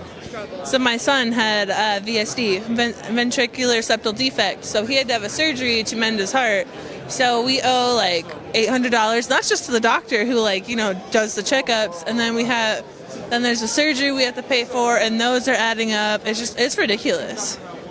And how are you supposed to afford all your other expenses when you have that going on? On top, it's just a little baby, So I guess the healthcare would be nice, for future children, so other parents don't have to worry about how am I going to pay for this. They can worry about helping their children, adjust to, after the surgery, helping their children heal. And tonight, I don't know what the number is now, but when I first went live, 60% of those that caucus were in favor of Medicare for all. 36% were opposed.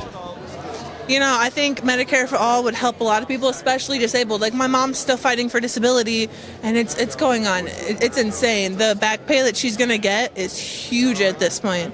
And then, college education, making that more affordable, because I wanted to be a therapist. But, since I couldn't afford it, I guess I'm not going to college right now. How many people are sitting in dead-end jobs that they don't want to be in just for the health insurance, right? Like a lot of people would leave their jobs if they could, but they they need the health insurance so they stay in jobs. The amount of people that might start their own business, take a risk, those kind of things, if Medicare for All existed. I think it'd be better for people, then they would. There's nothing more stressful than dealing with a crappy manager because you need the insurance. There's nothing worse than a terrible manager, So I think I'm really hoping, Bernie can pull the win this year, because not just America needs him, the whole world needs him. Thank you, guys. Appreciate it. So much. Absolutely. Thank you. Absolutely. So what we're going to do right now, and I really hope none of you go anywhere, what we're going to do, Jamal's going to come on. Jamal's going to come on, say how the night is for him while I go get my jacket. And I got to go to the bathroom. So don't go anywhere. But if I'm going to be able to stay live, I have to go to the bathroom real quick and get my jacket. Jamal, he's just going to tell you what the night's been like so far. This is his first caucus that he's covering. I'll be back lickety-split. So take it from here. I'll be back very quickly. Do not go anywhere. All right. I'm here filling in for Jordan. I'm just going to read some comments. Yes, he had to go pee. He was holding that for too long, way too long. So what we got? Come on, Bernie. Go PP. Yeah, he just left. Is there a phone number for the Iowa Democratic? I have no idea. OMG, that was just, go already. Yes, it's me, Jamal. Get a drink too? I would love to get a drink. Listen, if somebody's gonna buy me a drink, I'll drink, but I'm not buying a drink. Bernie took. Wow, their counting is so slow. Hey, how's it going? Jordan's gonna go stream. Yes. Damn, you guys the hits just keep coming. Jamal, yay! The only black guy in Iowa on camera right now. No, this is actually surprising me, but there's quite a few black people here. I didn't know there were black people in Iowa. Hey, how's it going? Hi, can I pee too? Yeah. Cutie. Go, Jamal. What it do? Nice to meet you too, Princess Queen. Why is everybody saying I'm hot? Listen, guys, I'm here working, okay? I'm out in the trenches trying to deliver you news that corporate news isn't going to give you. Stop commenting. I hope Bernie wins. I really do hope Bernie wins.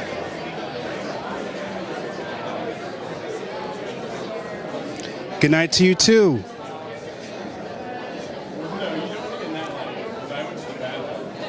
Drink for Jamal? Damn. Somebody gave me $5.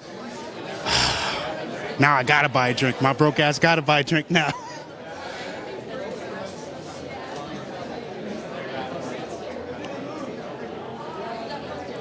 Out for the strange, yeet for Jamal. Y'all need to slow it down.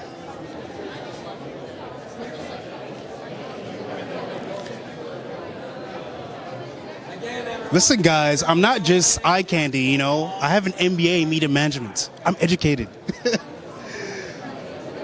How do you meet with status quo? I actually met up with Jordan last year.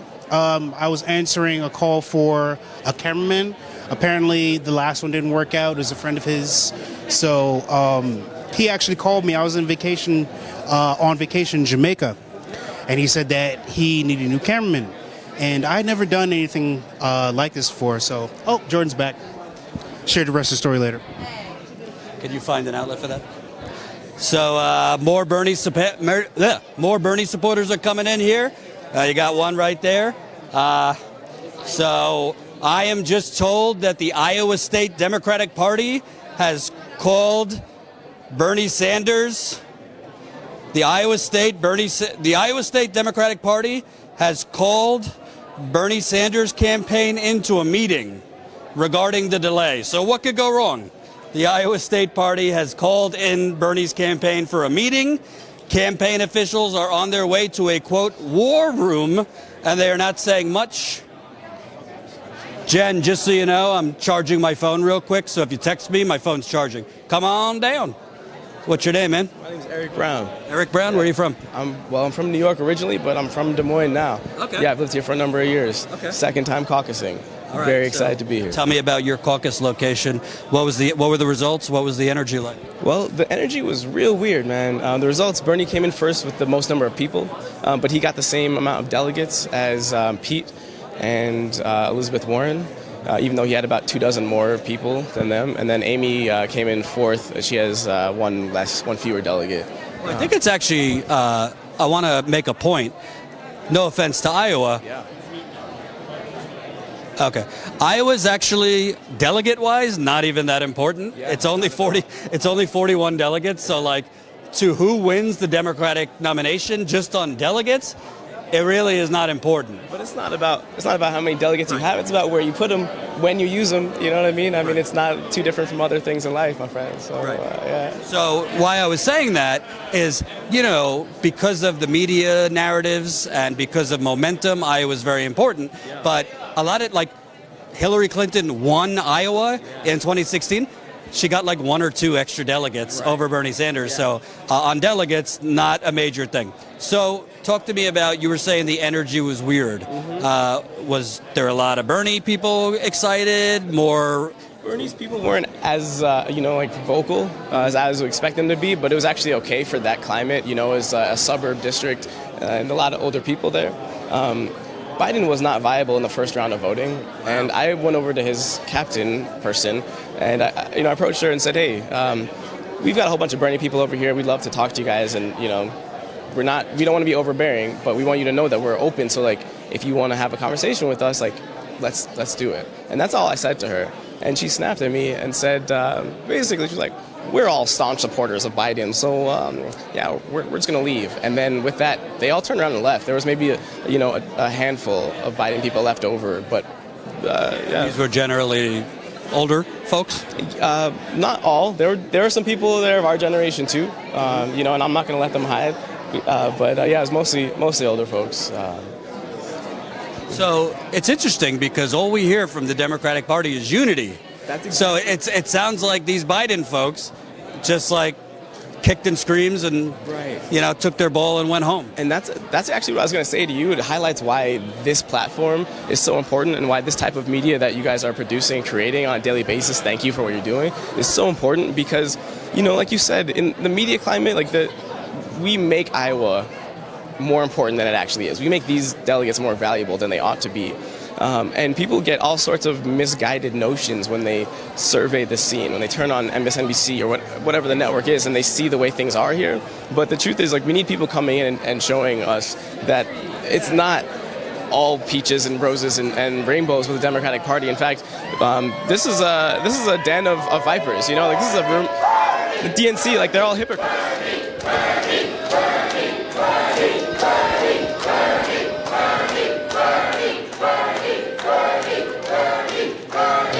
Yeah. So, they don't practice what they preach. They always talk to us about, well, are you going to support the candidate? But we know it's tried and true that they don't, in fact, do that. We saw it play out in 2016 with Hillary, a formality, basically. Or, sorry, in 2012 or 2008 when she was supporting Barack. And it's like, listen, you can pay us lip service, but we know you're not supporting the cause. We know you're not supporting the movement. But it still was really...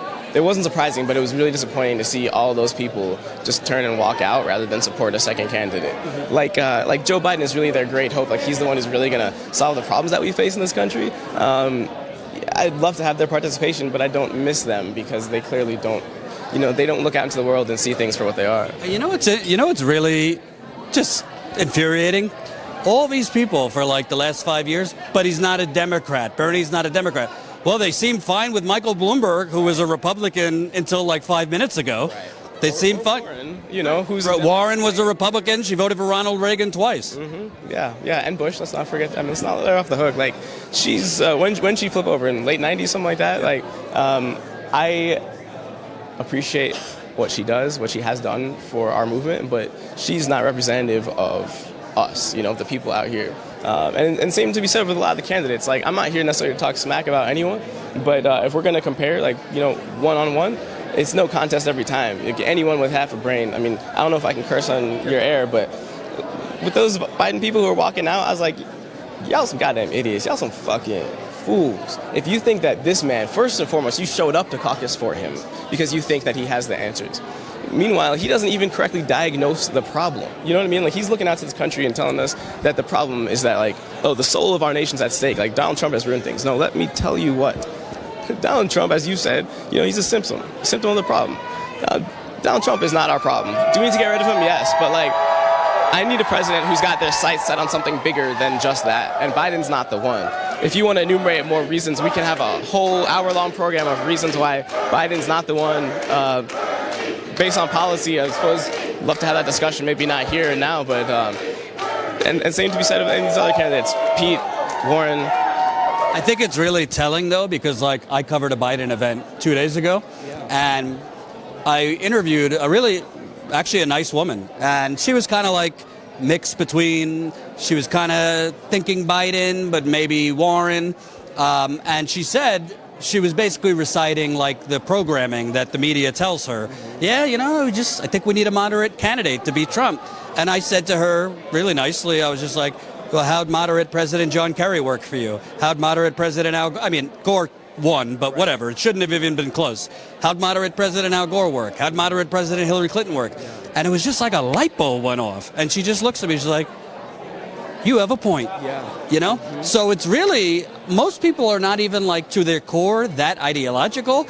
They just are fed a steady diet of gradualism, incrementalism, eat your broccoli and Brussels sprouts.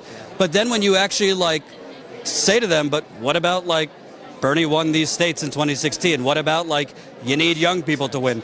Then they start, I mean, not all, because there's a lot of older people that just, this is what they believe, but I did notice some people are open to it that might have not in the past been open to it. Yeah, and to kind of piggyback on what you're saying, there are a lot of people who don't recognize the political reality of this country. You know, we have the right and we have the left, and we think that there are all these independents who hang out in between ideologically, but that's not really where they live. Most of them are on the outside. They're either way far to the right, and I would argue most of us are far to the left of the current Democratic establishment. And so, like, when you look at the people that we need to appeal to get more voters, like, yeah, we could maybe pull some moderate Republicans, but that's not really where it's coming from.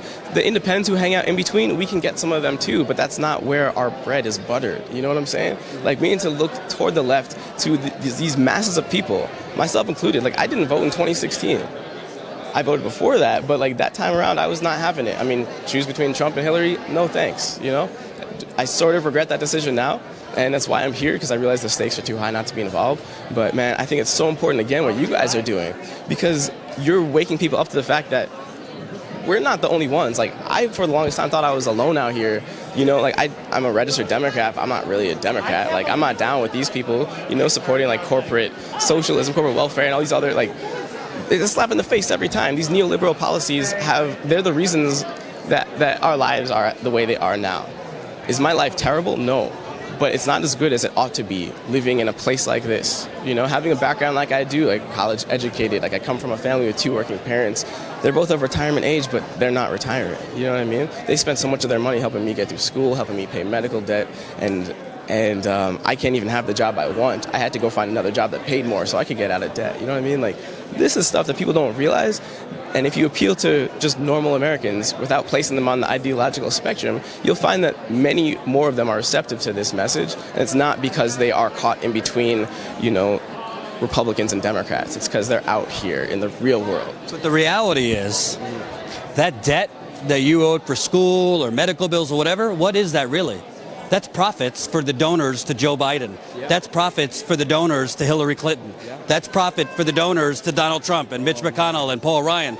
The reason that you have a massive copay, it's not going to actual health care. It's going to unregulated, totally no price controls, profit to the very people putting money into the politicians' pockets. Yeah, so when Joe Biden says, oh, you know, your cap will only be $1,000.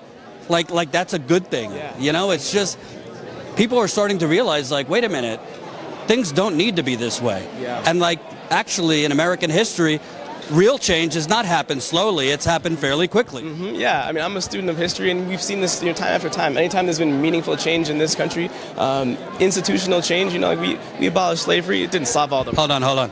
Hey. just watch people here and like tell them to go around? So Yeah, like not to do that, but go behind the camera. That'd be great. Thank you. Yeah, it's common sense, you would think, but yeah. Anyway, yeah, man. Anytime we've seen change in this country, we've seen how it has happened. It's not because like, oh, the president just woke up and had a great idea. We're gonna change things and make it better for the real people out there. No, the real people said, nah, we can't do it like this anymore. And the way of our world here and now is not sustainable. We can't keep doing it like this.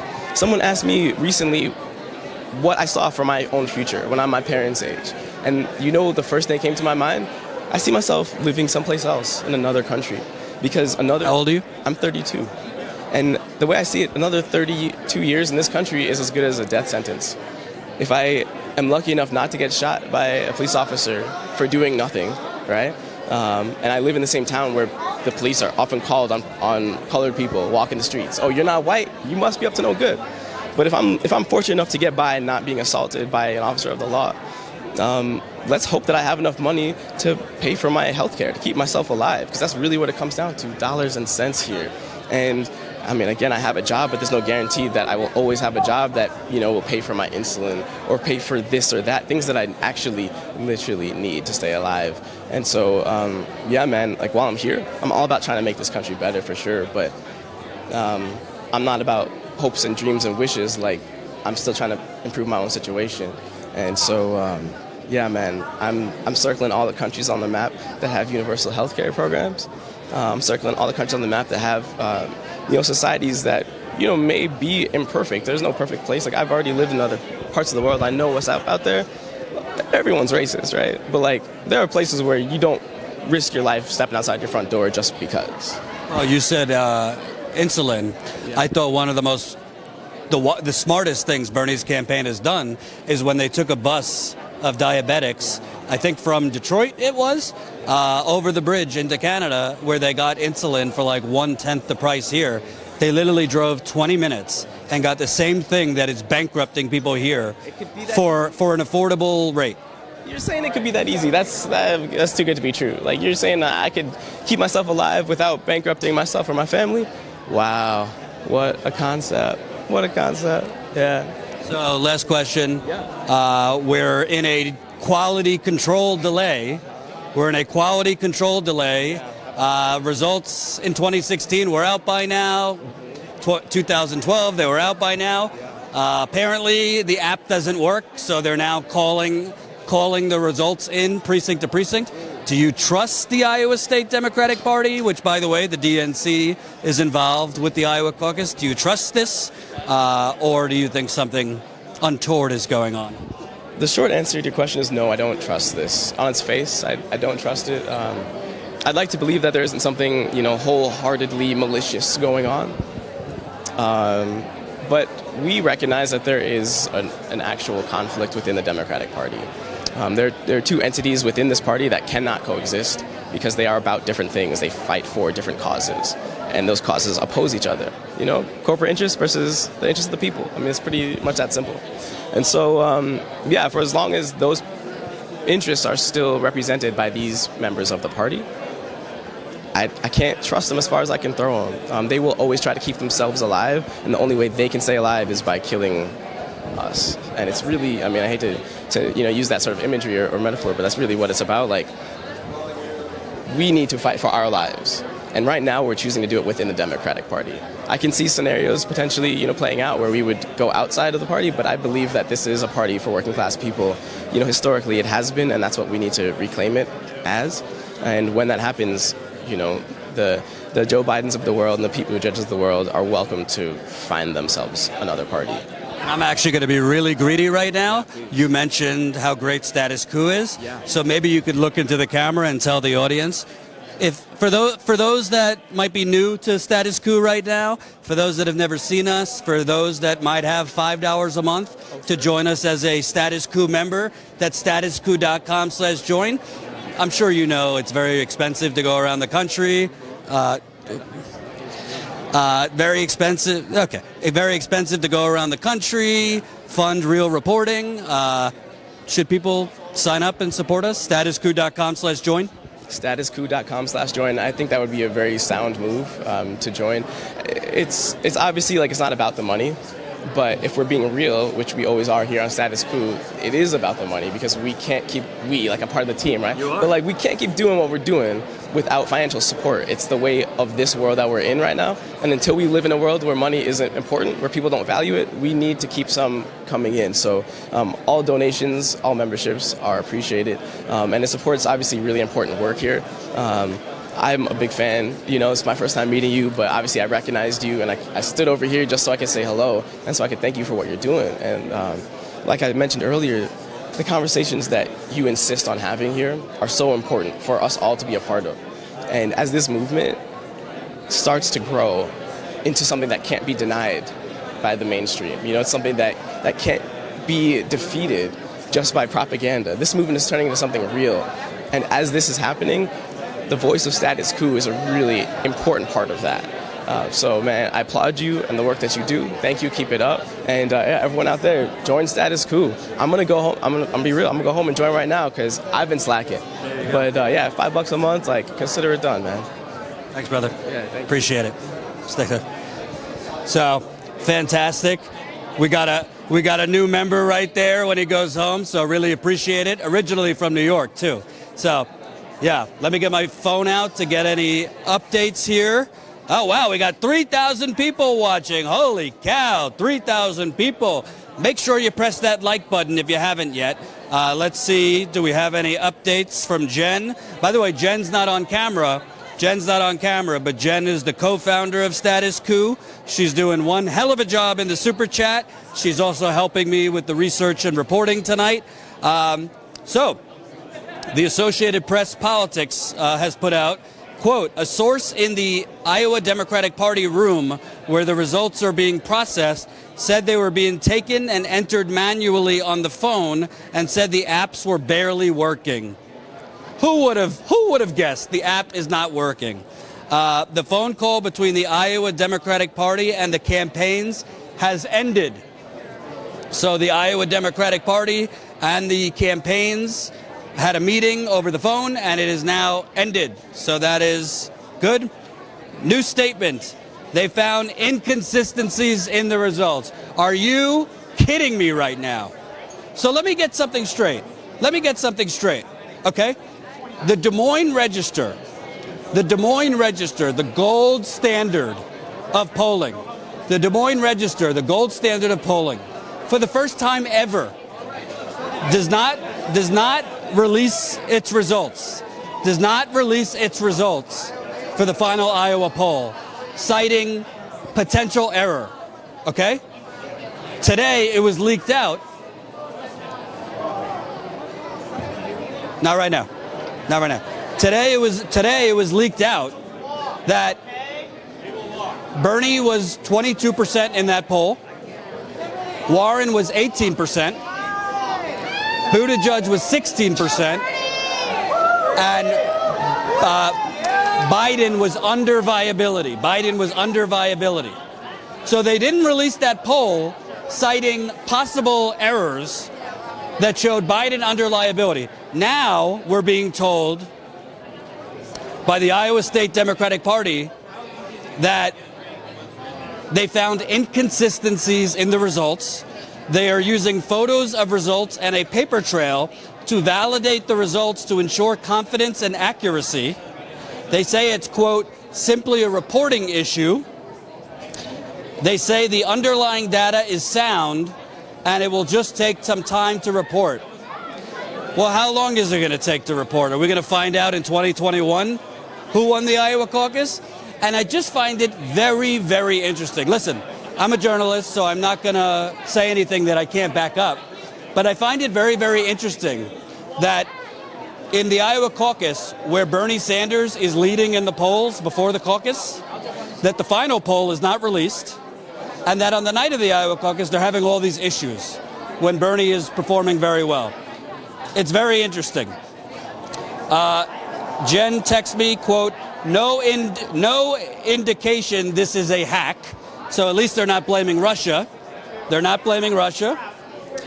But doesn't offer more explanation for the delay. Kimberly, you want to join us here? So we have a Senate candidate about to join us. We spoke yesterday. Yeah. So Thanks Kimberly, for having us on yesterday. yesterday. Yeah. That was awesome. Kimberly Grang running against Senator Joni Ernst, who frankly has made a fool of herself the last few days on behalf of President Trump. Let's talk about tonight. Yeah. I mean, you're from Iowa. Indeed. Is this incompetence, something else? No. I really don't. I really don't know because, of course, this is all happening right now in real time, and I don't have any special hotline to the Iowa Democratic Party. It sounds like an app broke. I don't know. I don't know what's going on. Well, you have more. I'm in the same boat you're in. You have more insight because a lot of my viewers, frankly, don't trust the DNC, the state parties. So you're from Iowa. In your experience as a state party here, they try to do the right thing, not sinister folks. No. It seems like they wouldn't reveal who developed this app, which I found kind of strange. But it's the Caucus system is already kind of chaotic on its own. Yeah. But it just seems like you're adding in an app, you're adding in all these new rules. Like a lot of error could have happened. Could have. My understanding is that there are paper. Again, this is my understanding. I wasn't a caucus captain or anything. So, that there are paper. There's a paper trail, basically. So there are actual cards that people turned in as far as their preferences. So, kind of worst case scenario, there's a paper trail. So let's talk about you again. You're running against Joni Ernst for Medicare for All, Green New Deal, not taking corporate PAC money. Kind of talk about. I know you're running for Senate, but tonight you're seeing like this 35% of caucus goers are new. You have a lot of young people are coming out. It seems that there's a lot of energy that maybe has not been in previous years. What does this say to you about, the progressive movement in general, that you have all these new people coming out? Well, I hope that it means on June 2nd that our campaign, which is the most progressive campaign for U.S. Senate, will win. Because if we can get the Sanders voters and the Warren voters, the people that have stood up and said, I want a single-payer healthcare system, I want a Green New Deal, I want to be taking massive action on the climate crisis, those are the people that are voting progressive. And if we can get those people with our campaign, then we'll win on June 2nd. And talk about, Joni Ernst. I mean, she's basically one of these sycophants for Donald Trump. She's, as far as I can tell, she's not doing much for the farmers out here and folks like this.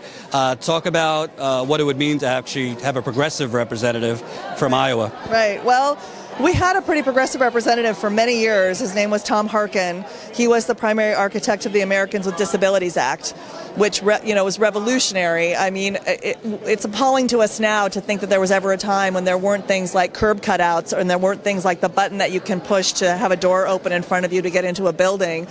But that is all the result of Tom Harkin, our Iowa senator, progressive senator that we're very proud of, who pushed the ADA up a hill for years and years and years to try to get that passed. And that's forever changed the lives for people with disabilities. We still have a long way to go for people with disabilities, for equality of opportunity, for accessible housing, and on and on. But that got us a long way down the road. And the other thing about Tom Harkin that I love so much is that he stood up and spoke up for human rights the world over.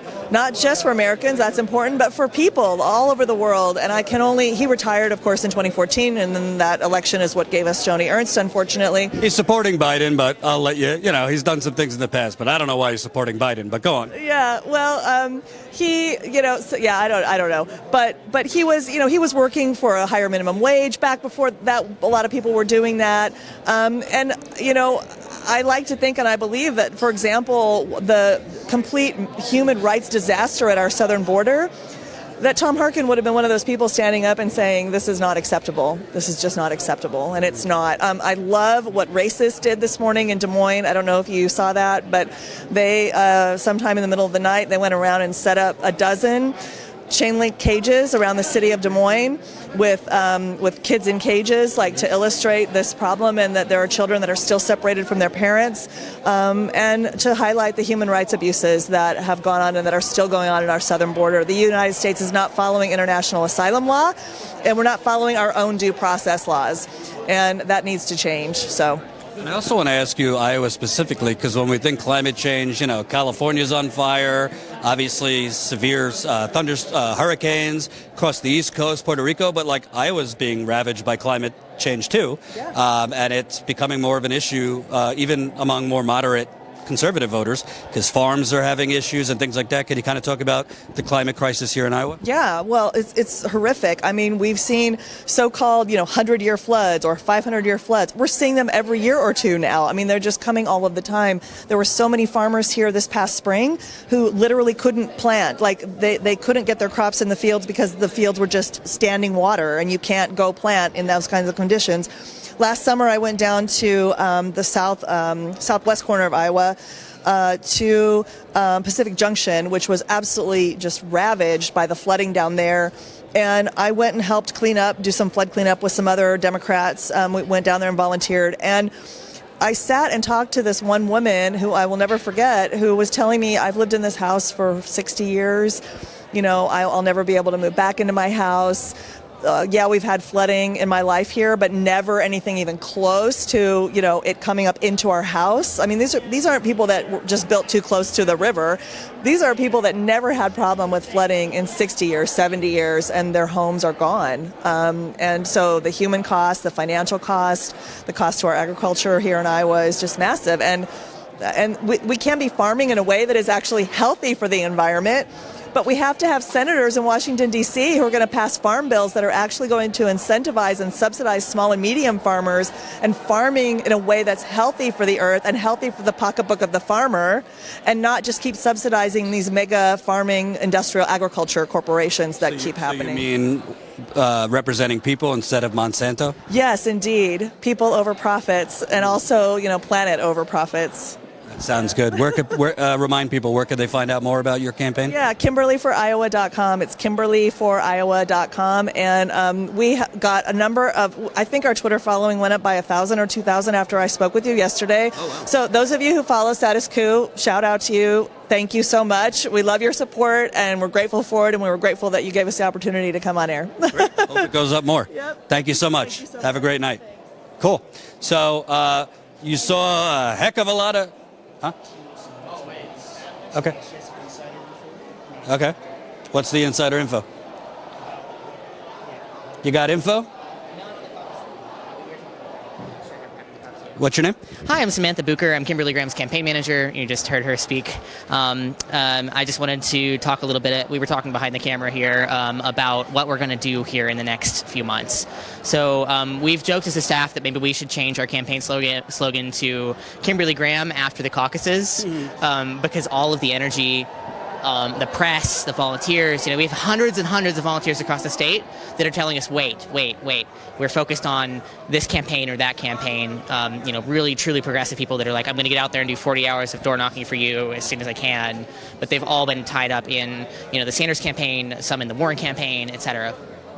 So what we're looking at doing is mobilizing not just people within Iowa, but a national coalition. This state is one of the key flippable states this year. There are 5 roughly states in the nation that have Senate races that could go either way. The Democrats right now, there are 5 people in this primary. 4 of them are centrists. Many of them business people. They're all great people. Many of them are great candidates. But Kimberly's the only progressive, right? And if you look at what I'm sure we're about to see is the caucus results here tonight, and you see the progressive base coming out for Sanders, for Warren, sprinkling for Buttigieg and some other presidential candidates here and there, if those people unite behind one Senate candidate in June in a historically high turnout like this, we win. And we have a progressive nominee for the U.S. Senate that can go and wipe the floor with Joni Ernst in November. This turnout is typically very low. We expect only about 150,000 voters in this primary on June 2nd. So if we can raise the funds, if we can get the volunteers from across the country to call in and text in between now and June 2nd, if we get those 2 pieces in place, then we have a progressive United States Senator from Iowa again. Well, I think it's also important, putting aside Kimberly, who's a great candidate. I mean, Bernie has been very clear, even if he were to become president, I mean, there's only so much he could do alone. And even if the Democrats retook the House, I mean, the Democratic Party is a corporate party. So you need more progressive legislators in the Senate, in the House, to make a possible President Sanders job a little easier. And if any of our progressive current senator candidates take the cake out of Iowa and other states across the country in this primary, that's one less progressive senator in the United States Senate. And we need to put someone like Kimberly in. The last time that Iowa had a Democratic senator was Tom Harkin, and he was hailed as a progressive for his revolutionary work on the Americans with Disabilities Act. Right now, Kimberly, myself, and the team are preparing what we're going to call the American Child Care Act. That act is going to focus on ensuring we have a universal child care system in this country. It's going to try to help single stay-at-home parents, or rather single parents and stay-at-home parents, rather, to make sure that they have the support that they need. Many of the people that Kimberly works with in the juvenile courts and in recovery court, they want to go to work.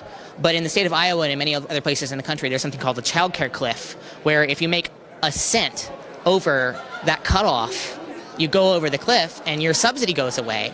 So these people are trapped in poverty by a system that is not actually designed to help them succeed and grow, but designed to help keep them there. So we need a federal piece of legislation working through those issues to make sure that we're solving that too, because that's one of the biggest. If you tackle healthcare, make sure everybody has universal healthcare, and you tackle childcare, make sure everybody can work, can go out and make a better life for themselves. Those two issues alone will revolutionize the way our country operates and allow us to do so much more. Let me ask you, because tonight in the Democratic primary, so far 60% of caucus goers favor Medicare for all, 36% opposed. So if that's in the Democratic primary, right, how does somebody like Kimberly, if she became the nominee, how does she attract possible Republicans over to Medicare for all? Because we're seeing that Democratic voters are supporting it. Yeah, well, the interesting trick about Iowa is that if you look at the voter registrations, it is exactly a third Democrats, a third Republicans, and a third independents. It's like no other state in the country. So it truly is, the old-fashioned line of, we've got these swing voters that really is the reality here in Iowa. There really is, 30-some-odd% of the population that actually does vote, sometimes even a split ticket in different directions. It sounds like you guys need to go from the roars I'm hearing. Go ahead. Please volunteer for our campaign remotely, support our campaign. It's Kimberly for Iowa on Twitter and KimberlyForIowa.com. Have fun with the rally. Thank you. So, wait. Stay. So I'm competing with Bernie Sanders right now, so let me see. Hold on one second.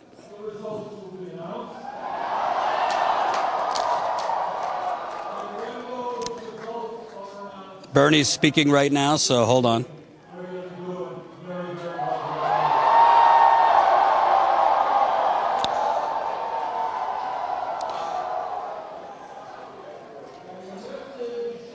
So I'm going to stay live. Bernie is speaking, so we'll be live, but just going to kind of hang out here, allow you to go over and watch Bernie's speech, and I'll stay here so when Bernie's done speaking, we'll have response. So I'll be standing here, but keep this channel on while watching Bernie.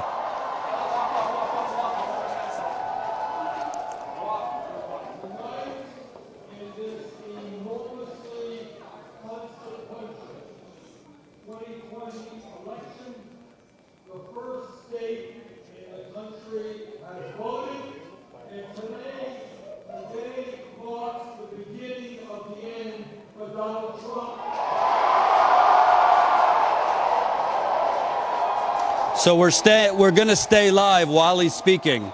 So you could hang out here. We're going to stay live. So when Bernie is done speaking, we'll still be live.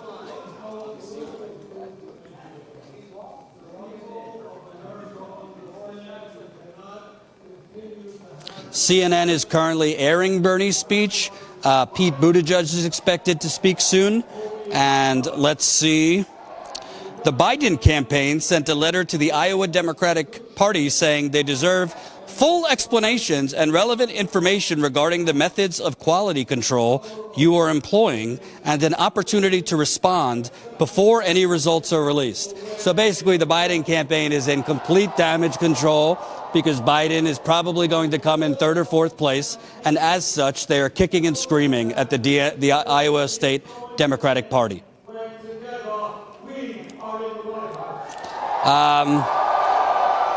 Apparently, Biden spoke right now. It looks like it's going to be a long night, but I'm feeling good. Apparently, he is incomprehensible and slurring his words. Warren's speaking right now. They are muting her in favor of Biden. They waited for Biden's speech to end in full before they cut to Elizabeth Warren. Anderson Cooper said typically we'd have 95% results in.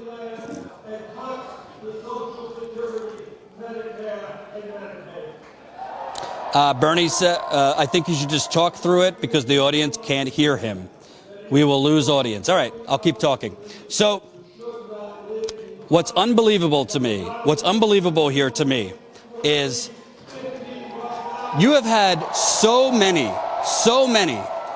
just completely ridiculous, doesn't pass the smell test developments in the last week, okay? So first of all, you have in the last week, they're changing the sites for the caucuses. Within a week of the caucus, they're changing the sites for the caucus.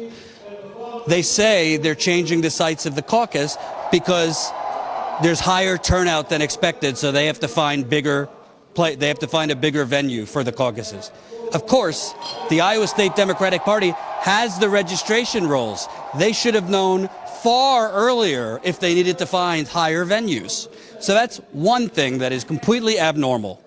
Then you have the Des Moines Register, the gold standard of polls, that for the first time ever doesn't release the actual poll, does not release the actual poll, the final poll before the Iowa caucus. They claim they're not releasing the poll because in one instance, somebody who was called to participate in the poll was not offered Pete Buttigieg as an option. Seriously, this is what they're saying. So they don't release the poll. It came out tonight. The poll was leaked that they refused to release that showed Joe Biden was under 15%, meaning under viability. He was under 15%. The poll's not released because of one person who says Pete Buttigieg wasn't offered as an option? Oh, it just so happens that poll that wasn't released showed Joe Biden, the establishment's favorite, the billionaires, the Wall Street donors, their favorite candidate is under 15%. Frankly embarrassing if you're the former vice president of the United States.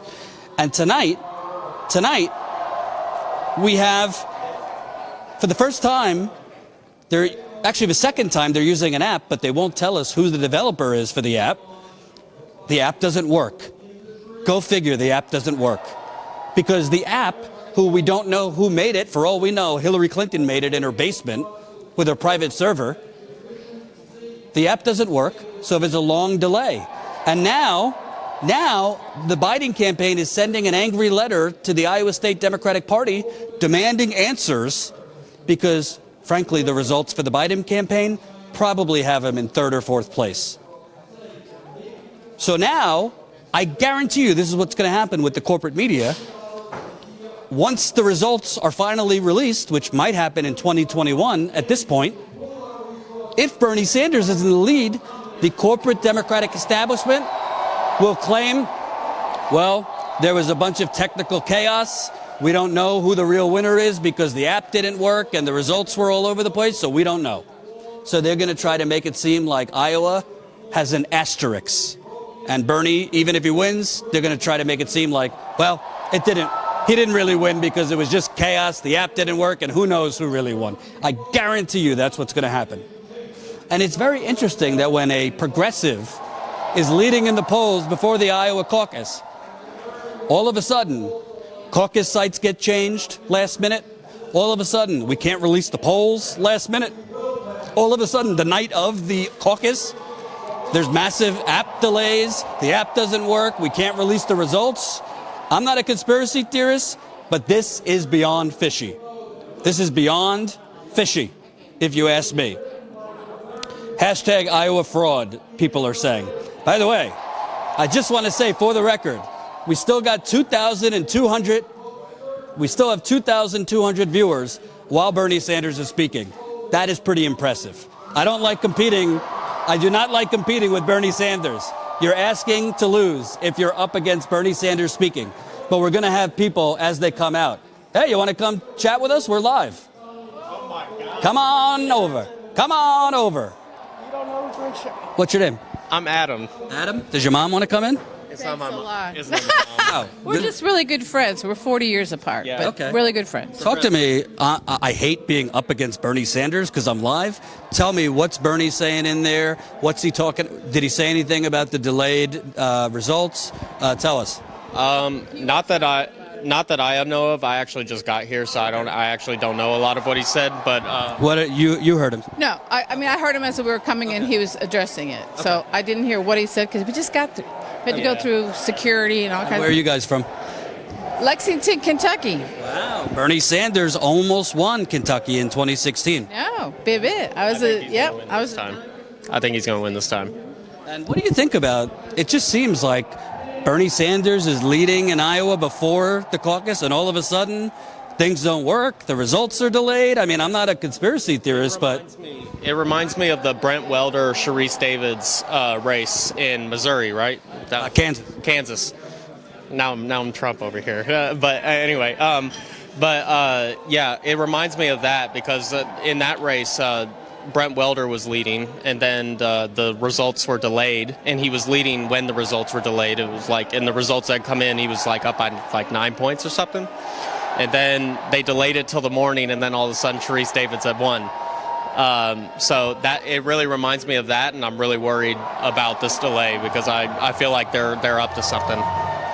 oh, I think Bernie just ended. So Bernie just ended. So hopefully our audience comes back. Thanks for talking. Appreciate it. I'm a big fan. Thank you. Appreciate it. I'm a member of Status Quo, by the way. A Status Coup member, which you should be. Statusquo.com/join. If you're not a member, sign up. $5 to $10 a month. $5 to $10 a month to support our in the field reporting. So Bernie Sanders just finished speaking. How was the speech? Great. All right. Let's see.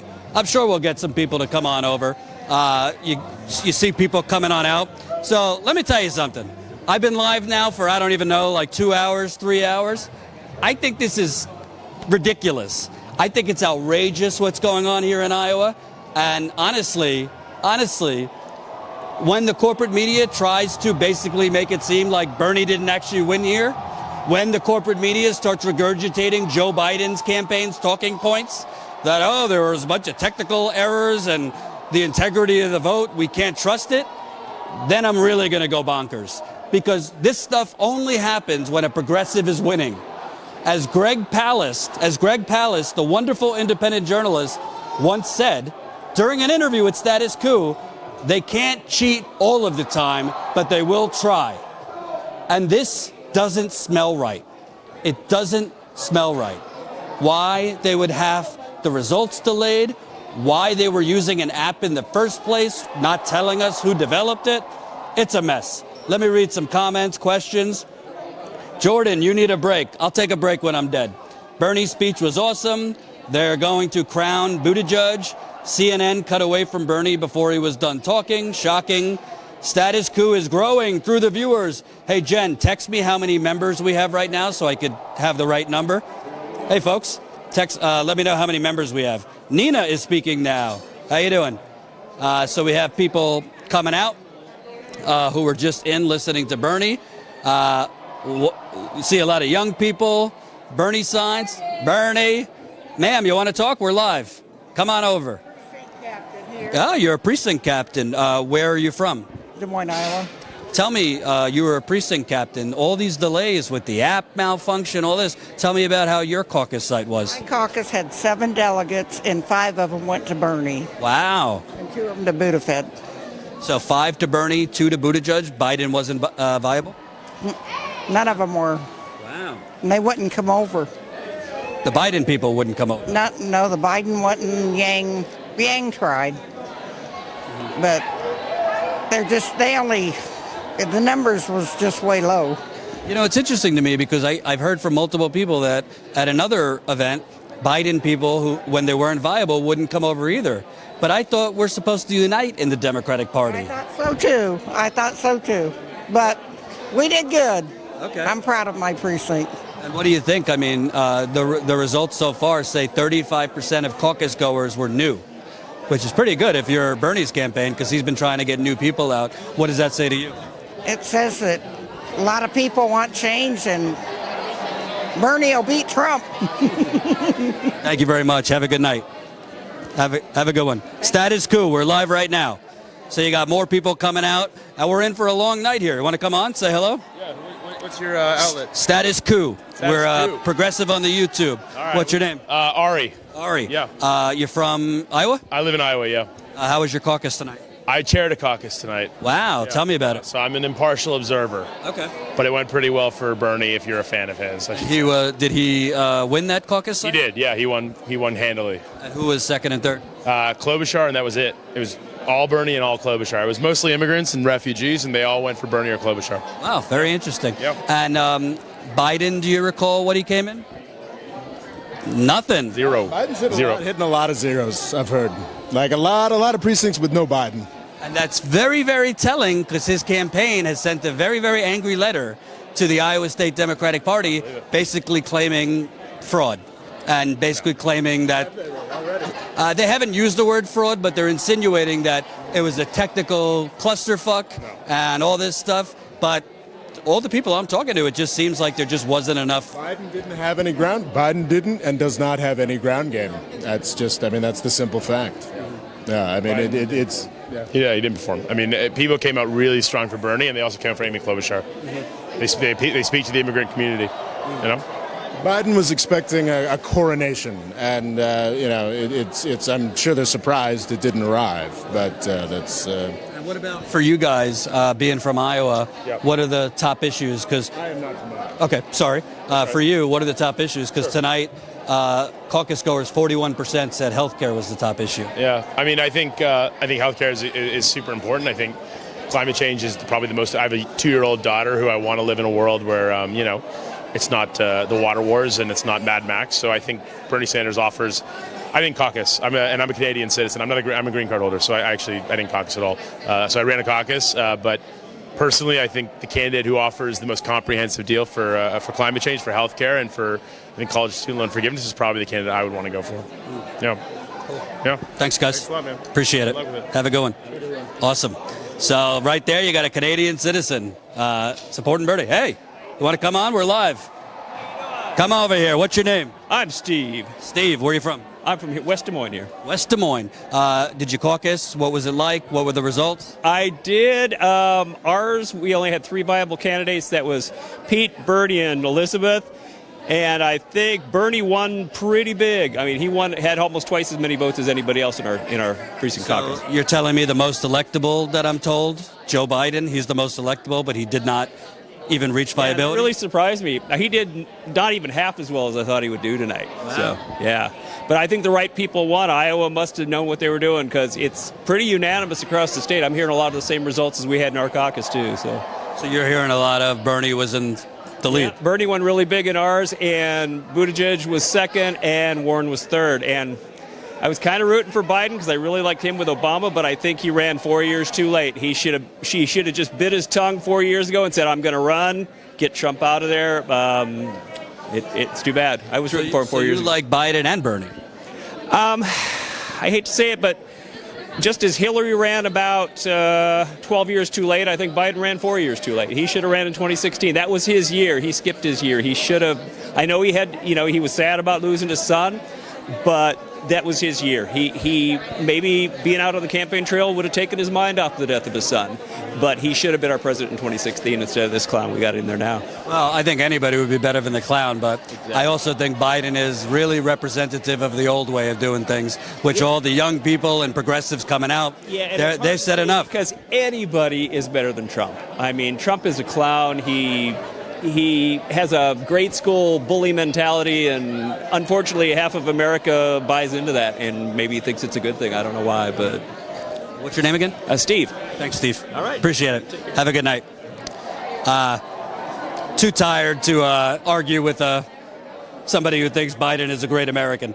All right, we got 2,500 people watching. Make sure you press that like button if you haven't. Keep the super chats coming. I really appreciate it. What are we at, Jen, as far as members? Wow, I have 45 text messages. We are at 946 Status Coup members. We are now just 54. We are now just 54 Status Coup members away from 1,000. All you got to do to be a Status Coup member is go to statuscoup.com/join. You can sign up for as low as a cup of coffee a month. That's $5 a month. We have other plans too. You get great bonus content, behind the scenes footage from Iowa and other parts of the country we go. This is how we fund this. We have no money from bankers.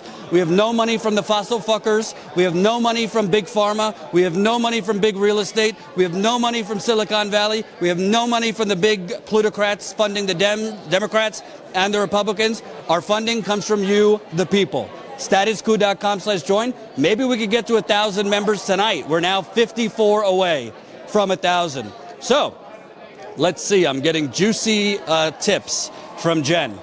At one point, quote, at one point, a participant could be heard shouting on the call.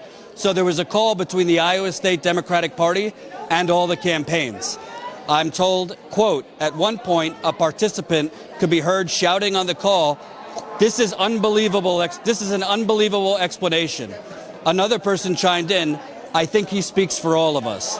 The call was short and ended abruptly per the participants. One campaign aide described it as being hung up on. Quote, one thing the Iowa Democratic Party was very clear to stress, the app was not hacked and there are no digital security concerns. All right, so Rachel Maddow cannot blame this on Russia. I'm not watching MSNBC, but so far they are not blaming it on Putin, so that's good.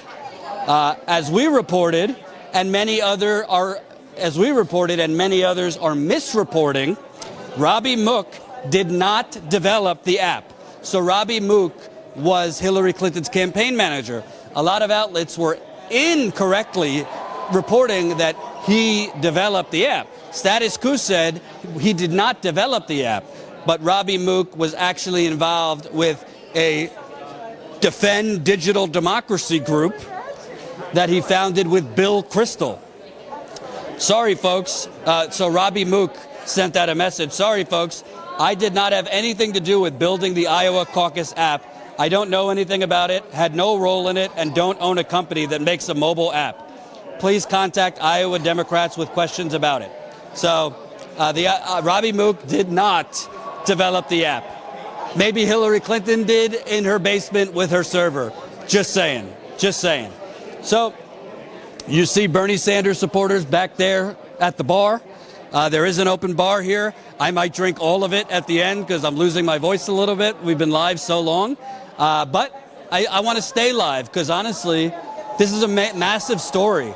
The fact that Bernie Sanders was leading going into the Iowa caucus, the fact that all of a sudden they don't release the Des Moines Register poll, all of a sudden they're moving caucus locations like the week before, all of a sudden people don't know where to go, all of a sudden the app's not working, which tells you they probably didn't even test the fucking app beforehand. Either you believe that this is a series of gross human errors, of gross incompetence, or you believe that this is intentional. I am on the side of when there's too many coincidences, it's intentional. And I have a hard time believing all of these coincidences happened just so happened to be when Bernie Sanders was leading in the Iowa caucus. So let's see if we could talk to more people who are coming out. Right now we have, let's see how many people are watching. Remember to press that like button. It's a thumbs up button right under the video.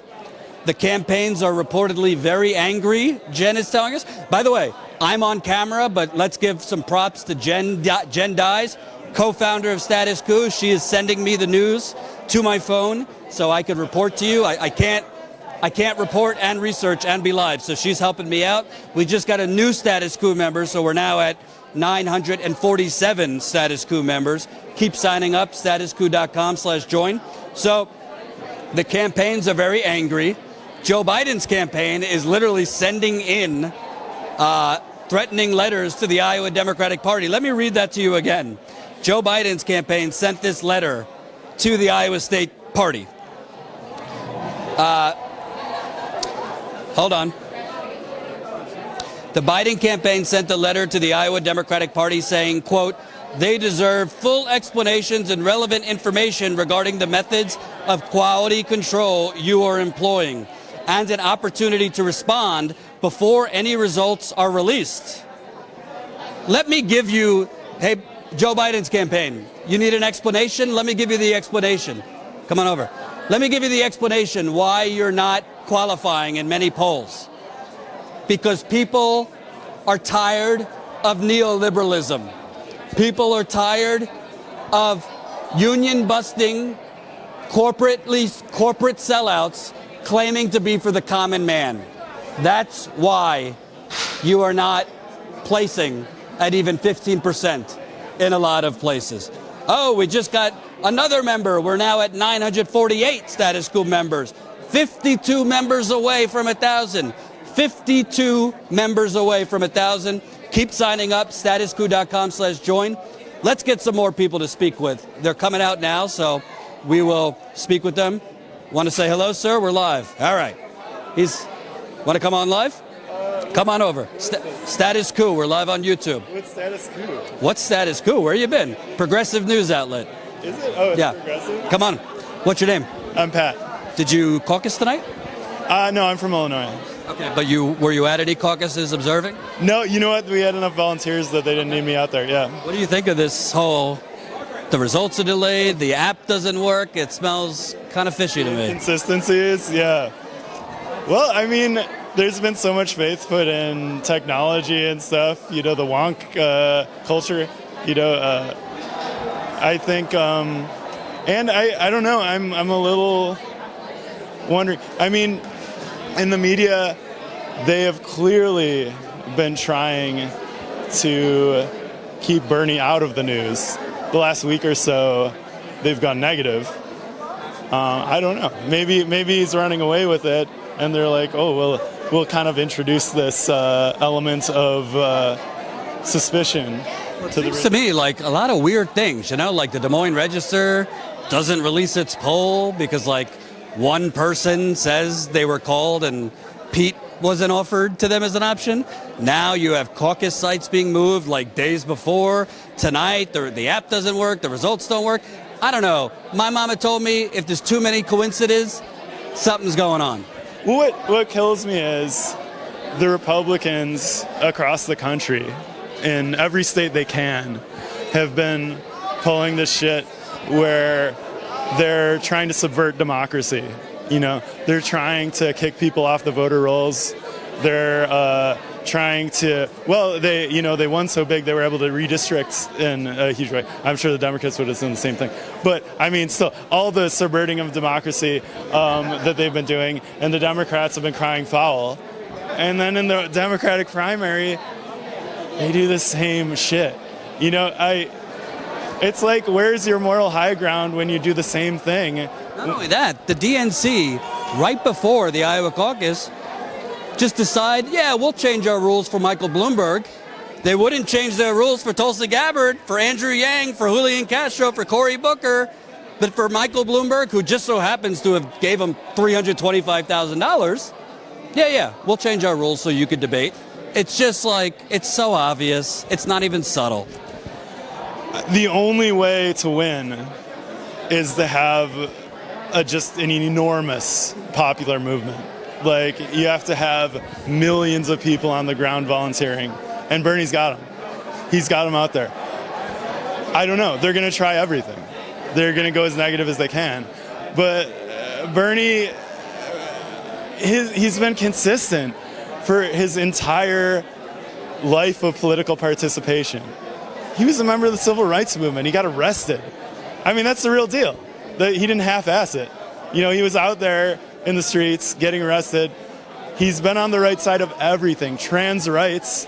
He was talking about that before any of these people were. He was talking about that before anyone knew what trans was. Right. They had no fucking idea. A woman president, I mean, what a joke that they talked about him like he said a woman couldn't be president. He was talking about a woman should be president before any of them would have said that. You know, so He tried to get Warren to run. oh yeah, of course. You know, and that's more recent. But like, you know, it was back in the 80s, back in the 70s, he was talking about we should have a woman president. Bernie was out there advocating for it. You know, he never would say that a woman can't be president. He thought a woman could be president so long ago, none of them would have ever thought of it. So I think anyone who is trying to paint him that way, completely disingenuous. It's a political strategy, and it's so paper thin, and people can see right through it. And that's why, you know, Warren with that attack, I mean, she went down in the polls, you know, after that, because people saw her through it. And they're gonna try to trot out stuff. I mean, it's hard to attack him on policy because all of them at one point or another, I mean, early in the campaign, they were all on board with everything he was. Now they've all done the classic Democrat strategy of going to the, you know, center, whatever you call that, becoming more conservative. And, you know, for Warren, look how that's worked out. You know, she's tanked in the polls. Well, what's amazing to me is the media kept saying, well, she had to move away from Medicare for all because it's so unpopular. But when she was on with Bernie, she was leading in the polls. She starts moonwalking away, and what happens? That was a big part of her appeal was, I mean, for me too, it's like, okay, she's the same on the issues as Bernie. Hey, you've got a woman president. They're both on the same page. Maybe we'll go with the female candidate because we all want a woman president. I would love to see a woman president, but when she went to the center, I mean, for me, you know, I work in healthcare. Medicare for all, you know, universal healthcare, single payer, that's everything. Any candidate who's going to come out and I can trust, and they're saying they're for Medicare for all, and really mean it like Bernie does, universal healthcare, like real single payer, that's my guy. Bernie's never wavered. He's never wavered on that. Elizabeth Warren, she started out Medicare for all. She later on is like, no, you know, maybe not. You know, and it's like I think so many people, that's just such a key issue, and she lost a lot of them. Tonight, during the caucus, 41% said Medicare for all, healthcare top issue. 60% favored Medicare for all of those who caucus tonight. But the media says, oh, well, you know, we can't rip private insurance away from 160 million people. Well, here in Iowa, 60% want Medicare for all. People have been in favor of universal health care, a broad majority going way back. I mean, I don't know how long they've been pulling it. I know during the Clinton days, most people supported it too. So the population of our country has wanted this forever. I mean, Truman tried to get universal health care in place. Can you imagine if we had it since then? But I think the time has finally come. You know, they're gonna give him a hard time. You know, the Democrats, I think they don't even care if they win. You know, I think they're gonna give him a hard time. I actually interviewed a moderate Biden supporter 2 days ago who said, yeah, no, I'd rather 4 more years of Trump than a leftist like Bernie. Yeah, you know, for the longest time they've been telling us it's strategic. You know, we need a more centrist conservative candidate. But really, that's their beliefs. They don't believe in the same things we do. They don't want universal health care. They don't want to help people. They just want it to be status quo. Well, you know what? The status quo is just shifting further and further to the right. As the Democrats do nothing, the Republicans are radical. They're radical and they're shifting us to the right, and the Democrats are doing nothing about it. And if we don't fight back, if we don't push back, it keeps moving over. And I mean, Trump is just a symptom of a disease that's been going on for decades. And, you know, they talk about like he's so horrible, but hey, they've been doing the same shit forever. And I think finally in Bernie, we have a real chance. And people have to get on board because this is finally a guy who's working for us. You know, I've never seen anybody like him. The integrity. I mean, this is somebody who's fought for this stuff his entire life because he really believes in it. You can trust him because he's always been on board with all these things. He's always, you know, I mean, the environment, he was talking about it before. You know, Al Gore, what a joke. I mean, Bernie was talking about it, you know. There's video of him talking about global warming in 1987. Exactly. We've known about it since, I mean, it was first talked about in like the 20s, you know? Bernie was early on talking about all of this. So he was on the right side before any of these clowns even thought about talking about it because it's all calculated, you know? It's in his heart, you know? He's the real deal, you know? Absolutely. More than any politician I've ever seen. And, you know, I'm from Illinois, you know, Obama seemed like the real deal. And then he gets into office and it's completely moderated. Everything is pre-compromised. But Bernie's never wavered. And I don't think he ever will. You know, I mean, that's where the age comes to his advantage. The guy's been around forever. And he has never changed, you know? And that's a good thing when you're on the right side of things, you know? So. Thanks, Ben.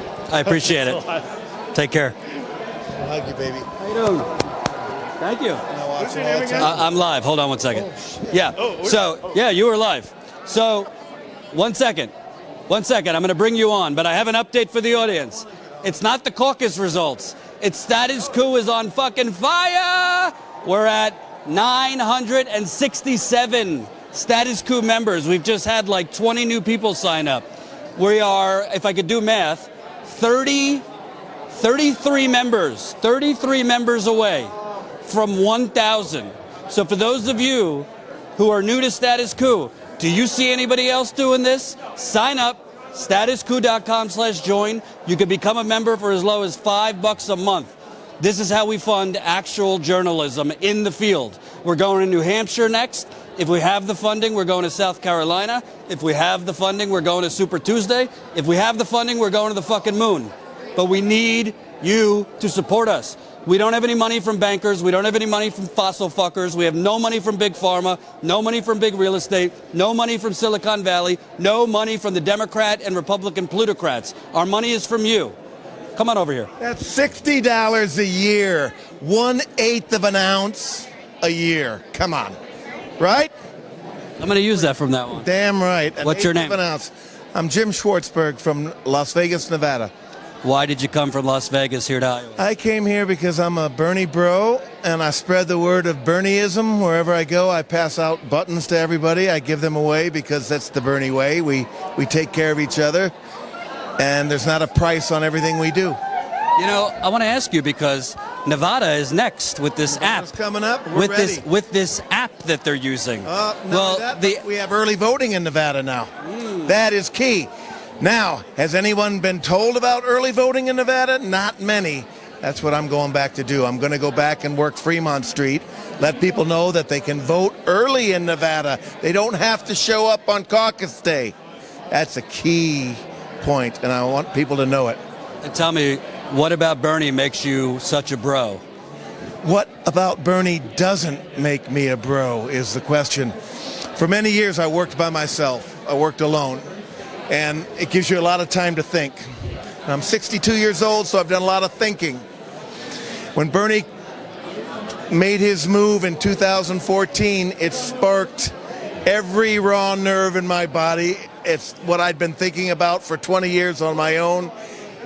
He organized my thoughts for me, and I got off the couch for the first time and voted.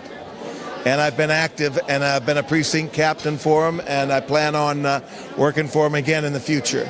I'm having trouble joining the Democratic Party again in Nevada to participate in this caucus, but I'm going to do it for about 10 seconds to vote, and then I'm going back to being an independent progressive. You know, it's interesting to me because the media and the neoliberals talk about Bernie bros. Right. But I see a lot of women here. I see black people, I see Latinos, I see old people, I see young people. Bernie bro is basically their shield to not have to talk about policy. The problem is, here's the thing. We've seen how the Democrats take a trampling. They get walked on time after time after time. And it's about time someone with a spine stands up to that, because we're sick of it. I actually agree with you, because if they're so worried about the Bernie bros and how mean people are on Twitter, don't you want these pit bulls that they claim to go against Donald Trump? Absolutely. Fight fire with fire. I mean, politely, but fight fire with fire. And my last question, you got a lot of shenanigans tonight. The app doesn't work, the results are delayed. That doesn't surprise me. Is the Democratic Party running this thing? In 2016, I was a precinct captain, and we elected all our delegates for the county convention. And a couple weeks before the convention, the captains all went in to get the paperwork so they could contact their delegates. And ironically, the DNC lost all of Bernie delegates' paperwork. All of it. Gone. I'm not making that up. And that was my first kind of step into how politics really works. And I haven't been silent since. So thank you for being so passionate. You, man. I love you. Thank you for supporting us. We really appreciate it. Absolutely. Thank you. Thanks. So that's a proud Bernie bro from Nevada. Pete Buttigieg, Mayor Pete, is now on stage, wherever the hell he is. Let me give you an update here. Warren's campaign manager, Roger Lau, says the campaign feels confident that it's close between Warren, Sanders, and Buttigieg. The Warren campaign says that the vice president, Joe Biden, is a distant fourth. Now the Iowa Democratic Party says that there are reports about their rules not being followed. This is so predictable. Bernie Sanders was leading in the polls heading into the Iowa caucus. All of a sudden, the gold standard, the Des Moines Register, can't release the final poll, which was leaked today, showing that Bernie Sanders was in the lead. Then, in the final week before the caucus, they're suddenly changing caucus locations. The night of, the app that they would not tell anyone who developed the app doesn't work. And now you have Joe Biden's campaign starting to insinuate fraud here. And now you have the Iowa State Democratic Party saying that they are fielding reports that their rules were not followed. All of this, to me, indicates they are trying to set up a way to invalidate the results in case Bernie Sanders wins.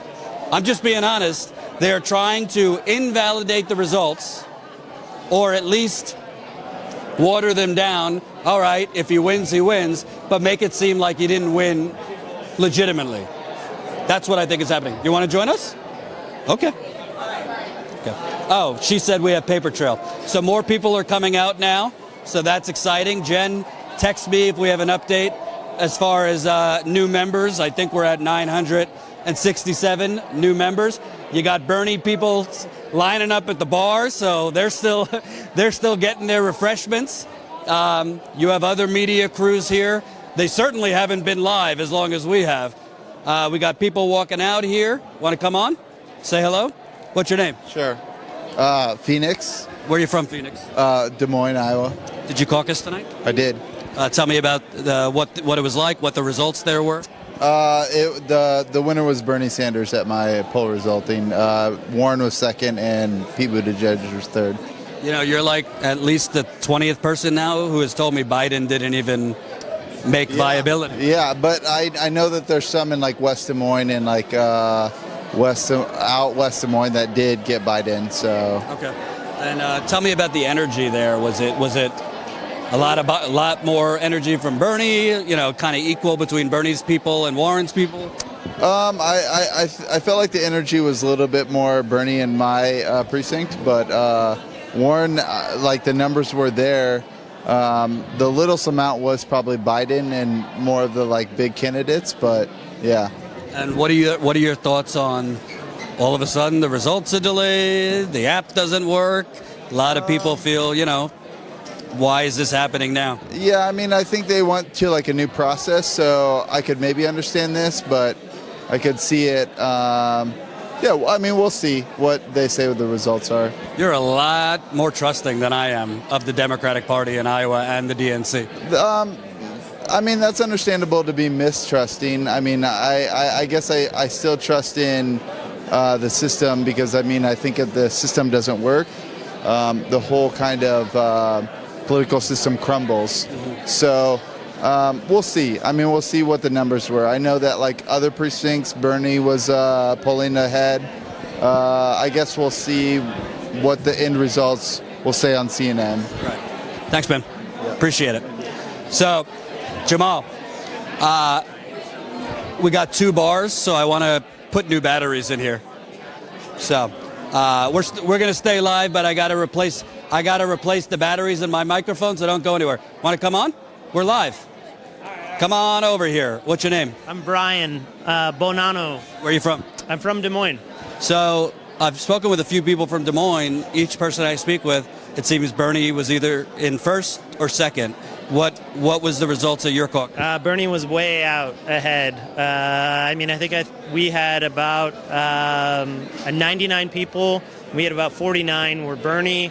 The next closest was Elizabeth Warren at 25, and then it was Pete Buttigieg at 19. Biden was not viable. Yang had 5, and it kind of went on from there. So let me ask you, because I've been like fed and clobbered over the head by CNN, the Washington Post. Biden is the most electable. Right. We need Biden. Restore the soul of America. Blah blah blah blah blah. But he's the last vice president to a wildly popular president still, and he's not viable at so many places. What does that say to you about the enthusiasm for his support? I mean, I think it's very telling. I mean, I don't think that people are looking for. It's okay. I think people are looking for something different. I think that they're realizing that though the politicians and the politics of the past got us so far, and in some circumstances got us to where we're at now, moderates, neoliberalist policies are part of the reason that we're here where we're at now. And I think that people want and have wanted something different for quite a while. And I think that there are people from I think further to the left or more progressive within the Democratic Party that have been disenfranchised by this constant shifting to the right over the last several decades. And I think you're seeing a response to that. I think that we're seeing people come out looking for sort of a backbone and something as an opposite or equal force to what we've seen with Trump and the new Republican Party. Clearly, the Republican Party is gone from what we know, and I think that we need to embrace and recognize that maybe we need a new Democratic Party, or at least reclaim what it meant to be a Democrat a while back. I think we've shifted too far to the right, and that's what you're seeing. So, and for you, what's at stake for you? What's your top issue? Why Bernie is so attractive to you as a candidate? Well, I mean, there's obviously a lot of issues. I think climate change is definitely a major one. I'm 33, and I had people tonight telling me that. Hold on. Yep.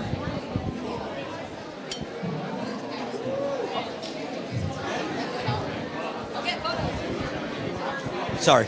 No, I mean I'm 33, and I had people tonight telling me that I am, I need to wait for change, and that change only happens in small steps and incremental steps. But I think that we've been saying that to ourselves forever, and I think that we're reaching a point where we kind of can't turn back, and we need to take a risk and go for I mean, shoot for the moon. I mean, if we don't get it, we'll fall back on more moderate policies now. But we have a lot of people that have been left out and that have been hurt by the America that we're all trying to go back to.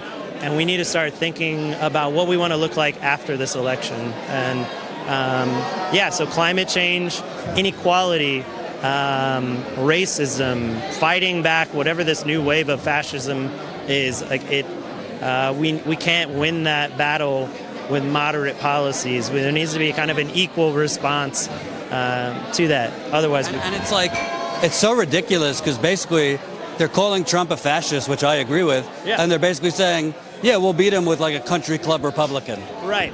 I mean, I think that we got Trump because of what we've, moderate policies over the last several decades, and I just don't see going further, trying to win over Trump Republicans seems like a lost cause. Like if you're at this point still a supporter of Donald Trump, you're probably going to stay there. What we need to be doing is focusing on people that have more liberal or more progressive leaning politics that have felt disenfranchised by the direction that the Democratic Party has been going the last 20, 30 years or longer. Like we need to focus on younger people. We need to focus on minority groups and people that have felt left out.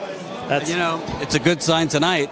35% of caucus goers were brand new, never caucus. Yeah, so that's an amazing sign. So I hope that it turns into something positive for the country because we need this. We kind of got to keep going this route. What's your name again? I'm Brian Bonanno. Thanks, Ben. Yeah, appreciate it. I appreciate it. Take care. So let me give you. Hold on one sec. Do not go anywhere. I have to replace the batteries in my microphone. So don't go anywhere. We're just going to replace the batteries. We have a Latino community.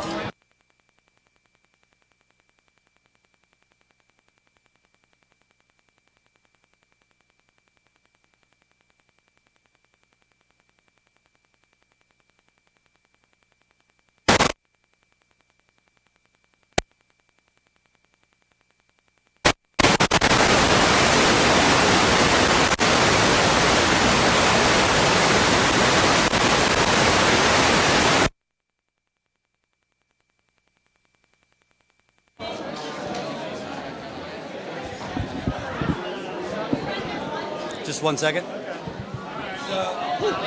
Sorry. So I want to give you guys an update before I bring on our next guest. Thank you. ABC News is reporting, quote, I asked Senator Chris Dodd if he thought the Iowa caucus results were discredited following the inconsistencies. Quote, yeah, sounds to me like if you can't, if this is wrong, what else is wrong? So what I told you is what I told you was going to happen is happening. The establishment, corporate establishment, is essentially trying to invalidate the results. Obviously, it will not be invalidated. The delegates will go to whoever they declare the winner. But the narrative, which is important, is they're trying to make it seem like, well, we can't know who really won because of all these inconsistencies. It's basically a way to invalidate if Bernie Sanders wins. So that's what already is starting to happen. This is a Biden campaign person saying the results might not be trusted. That's Chris Dodd. The general feeling among political people is that when the results do come out, no one is going to trust them. I wonder if the results were different, if Joe Biden was leading in the polls before the Iowa caucus, if they would be so mistrusting if there was an app malfunction. I think they'd say, well, Joe won, let's move on. But right now they're saying there's a bit of a malfunction. Lee Fang of The Intercept is reporting, quote, 3 different sources say a firm called Shadow developed the Iowa Democratic Caucus app. They haven't responded to comments yet. Neither has the Iowa Democratic Party. The firm was paid by both Nevada and Iowa Democratic Party. Disclosures show. Also by Mayor Pete's campaign. Let me repeat that. 3 different sources say a firm called Shadow developed the Iowa Democratic Caucus app. They haven't responded to comment, neither has Iowa Democratic Party. The firm was paid by both Nevada and Iowa Democratic Party, disclosures showed, also by Mayor Pete's campaign. So this is Lee Fang of The Intercept reporting this. He's a great reporter, usually right.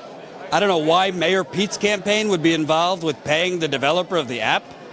That sounds very fucking fishy to me. But we'll keep on updating you as much as we can. Update on Status Coup. We are now at 978 Status Coup members. We are 22 members away from 1,000. We've just got like 30 new members in an hour. Sign up, statuscoup.com/join. I will stay live until 2021 if I have to. Let's get to 1,000 members, statuscoup.com/join. Become a member for as low as $5 a month. Makes a huge difference. This is how we fund this. This is how we hand the microphone back to the people. You want to join me, ma'am? What's your name? Natalie Lara. And you're with Latino organization? Sure. We just finished a Lula campaign to register Latinos. So we have an estimate about like 10,000 Latinos was registered this season. So the campaign was not easy, but I think we see the effects today at the Latino caucuses at the south side Des Moines. We have 187 Latinos there. So it was the first. 187? Yes. So it was very amazing, and I think it's because a lot of people work, communities, organizing, are working hard to make this happen. Yeah. And Bernie's campaign has specifically been trying to get more Latinos to come out, but organizations like yours also, a lot of the voters don't traditionally vote in these things. So tell me about what the experience was trying to get more people to come out. Did they know that there was caucuses? Were they politically involved, or did you have to first get them interested in participating? First of all, we have a lot of new citizens around the city, and other thing that people like to hear stuff in Spanish, making sure that it's like a trust, people that talk about politics as are like traditional, cultural.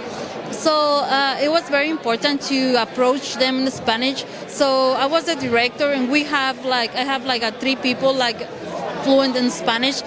That way we can go knock doors, making calls, go to the grocery stores, like to dancing places, like everywhere, making sure that everyone hears the message that we have to be registered and we have to be ready for this caucus. Mm-hmm.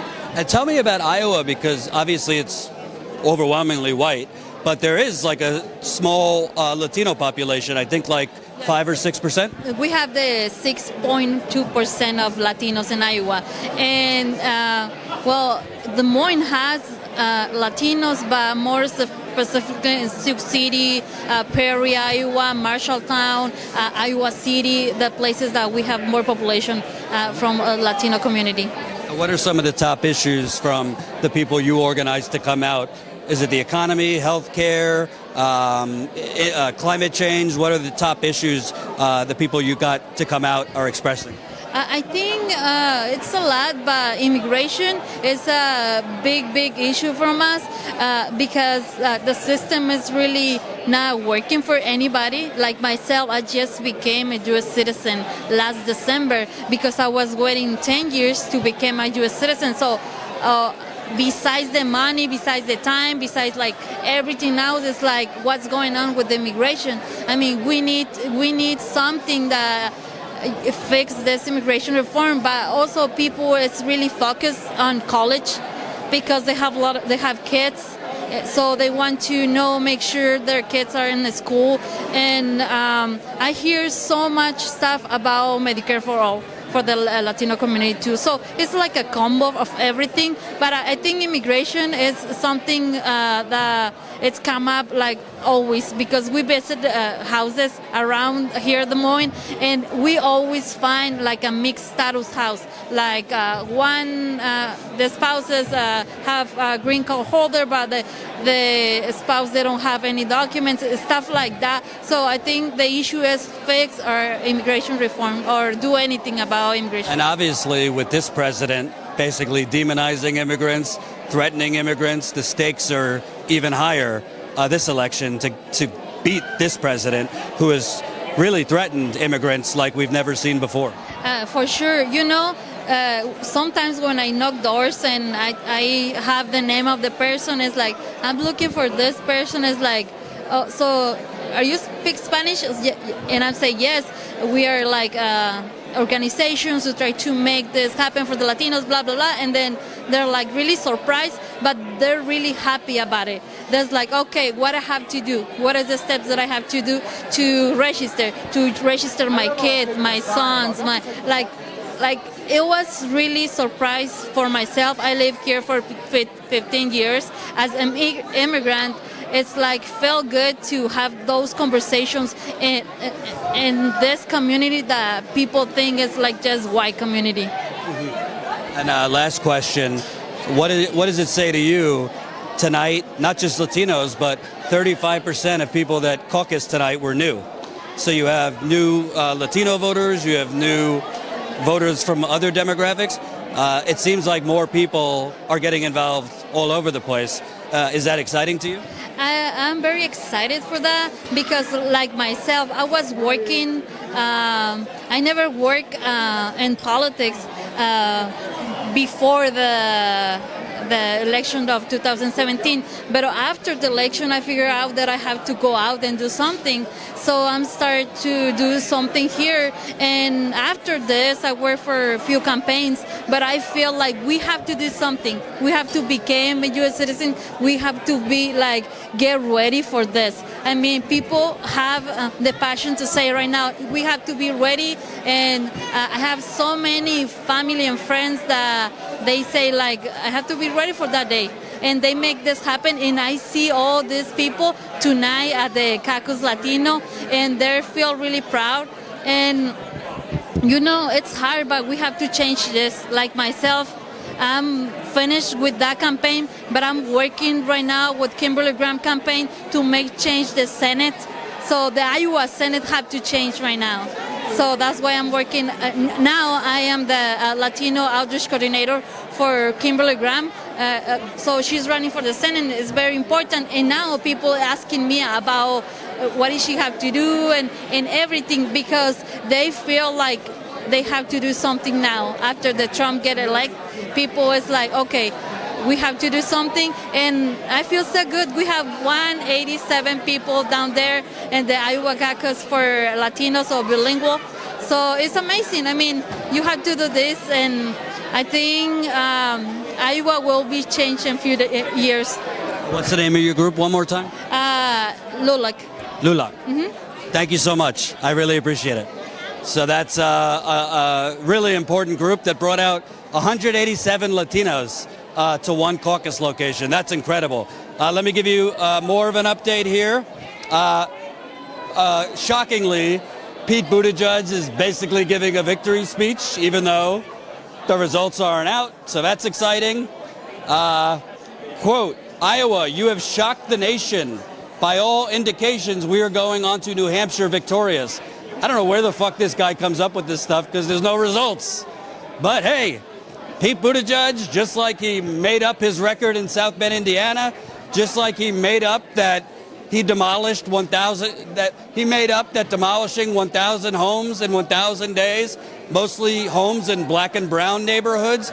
He just invented it, that was an amazing thing. So Pete Buttigieg declaring victory. Amy Klobuchar's campaign saying that they, quote, believe that they are close to Biden. Obviously, anyone could say anything at this point. Jen tells me Buttigieg's speech was wild. Jen, let me know what the updated membership number is so I could give people an update. I believe we're at 978 members, but I'm not positive. Holy cow, I have 40 text messages since I've been live. So it's 11:45 Central Time, almost midnight here in Iowa. The results have not been reported. Campaigns are furious with the Iowa State Democratic Party. They are furious with the Democratic National Committee. Hey, Jamal, if you could find me water somewhere, because I'm losing my voice. All right, that's fine. So basically, as far as I know, we're 22 members away from hitting that 1,000. So keep signing up as a member. statuscoup.com/join. Sign up as a member for as low as $5 a month. $5 a month. Want to come live? Yeah, we're live. Come on over here. Status Coup? Yeah, come. I'm live. I think I follow you on Twitter. Oh, great. What's your name? I'm Bill. Bill, where are you from? I live right outside D.C. Not politics involved, software engineer, but... So what brought you from D.C. all the way to Iowa for the caucus? It's a tough one. Honestly, I personally live a very comfortable life. I've been pretty lucky in terms of good parents, middle class upbringing, good grades, good job. I don't understand how you can live in this society with your eyes open and not just have a burning white hot pit of outrage in you. I was a strong Sanders supporter in 2016. I'm here now. It's interesting because you're someone who was fortunate to grow up in good situation. Demographically, I'm a Buttigieg supporter, right?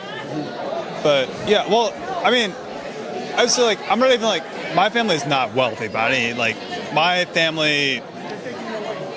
When I was going to college, it was the depths of the Great Recession, and I got into an Ivy. We couldn't afford it. It was not an upper class family, but I don't understand how you can just live in this society and not be outraged by just how absurdly cruel it is. And it doesn't have to be this way. I'm a software engineer. I also have a degree in economics, cum laude, from the top high school. And sounds like you could have done a better job developing this app that they use tonight. Well, I have some very strong feelings on that. It is not to count the number of people by group. You can throw that together in 4 hours. That is not hard. That is not a hard thing to do. This is a travesty. This is a joke. But do you trust that it's just incompetence, or do you think something more sinister is going on? I don't want to speculate. I think it's incompetence, honestly. I've seen lots of tweets in the past week about people just not being able to log in. I think it's more honestly, integration is a much worse pain point. The systems to kind of authenticate who you are very old, and there are a lot of them. And applications like this have to kind of connect to a lot of very old, very bad systems. That's hard. And I've heard that even today, people were not able to log into this app. But I would attribute it more to just incompetence than maliciousness. But this app should never have taken this long to build either. It's a joke. But yeah. But so going back to the whole econ point,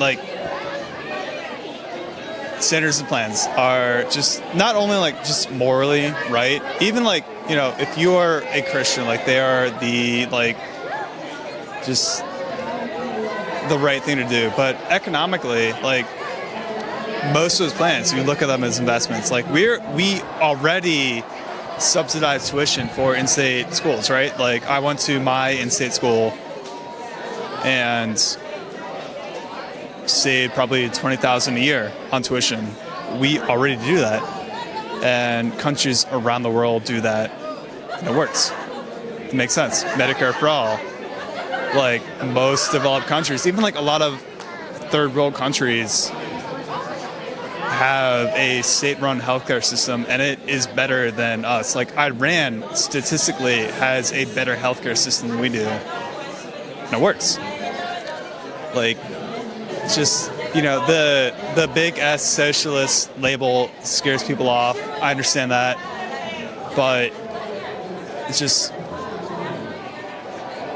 I do wish Bernie would phrase it more in terms of making investments in our society. But that's what it is. We're investing in ourselves, and it's not speculative because we've seen countries around the world do this and it works, right? We're not proposing anything radical here. We're just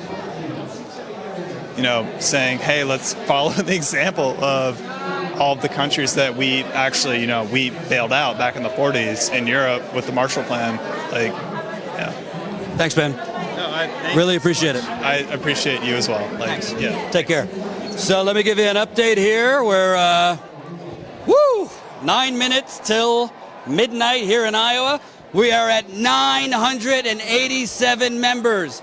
987 status quo members. I failed math in 11th grade, but I believe that would be 13 members. 13 members away from 1,000. Holy motherfucking shit. We could get to 1,000 members. I think it's possible. Statusquo.com/join. Sign up for as low as $5 a month. The more people that sign up for $5 a month, statusquo.com/join. We are going to New Hampshire. We need more funding so we could go to South Carolina. Then you got Super Tuesday.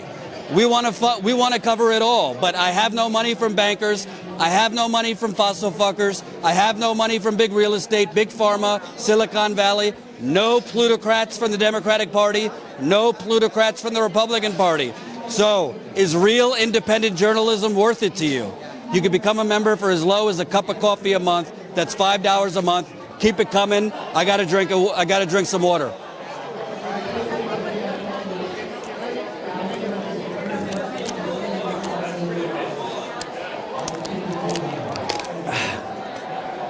Want to come on in?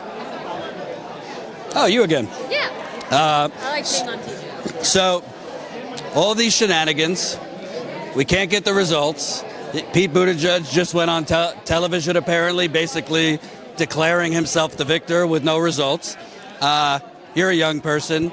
What do you think? Because I don't trust this. I was a whip at the Urbandale 9 precinct, and the Buttigieg people were kind of being exclusive. They didn't really talk to anybody else up until somebody had gotten a hold of the mic and played a clip of Buttigieg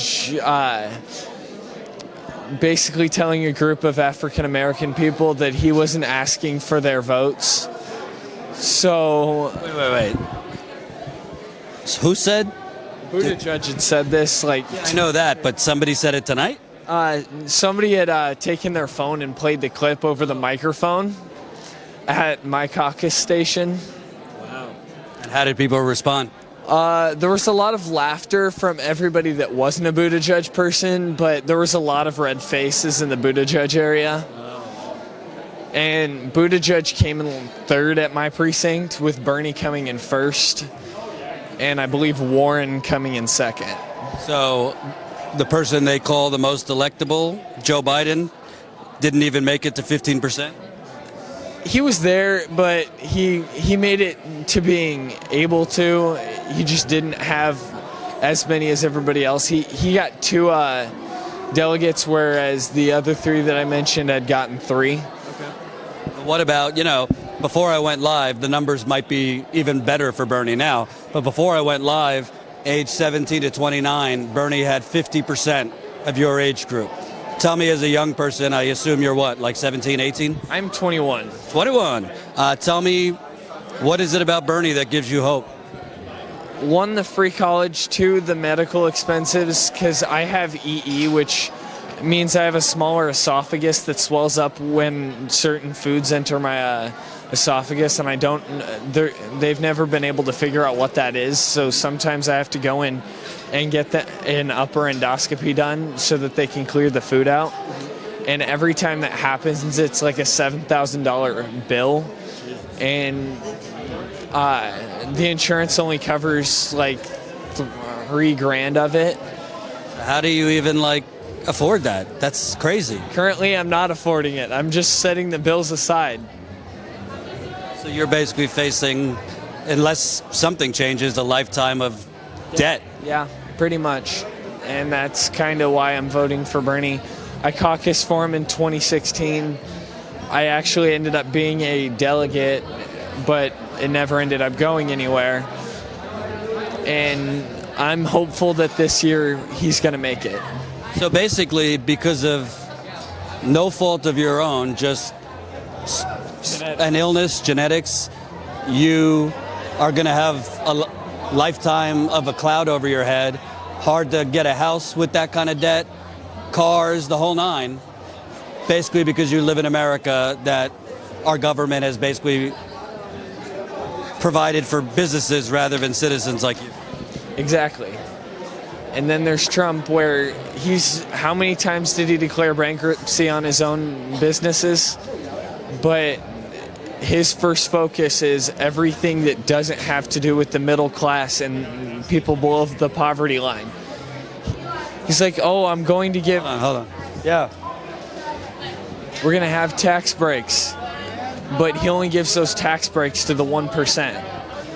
The people that don't need tax breaks, they have $152 million cars, and they don't have to pay taxes. It doesn't make sense. It's greed. Yeah. Corruption. Exactly. Thanks, Ben. Stay strong. Good seeing you. Bernie again. Bernie! Thank you. Thank you. So, See you in person, man. I see you all the time. come on. Yeah, come on. Hold on.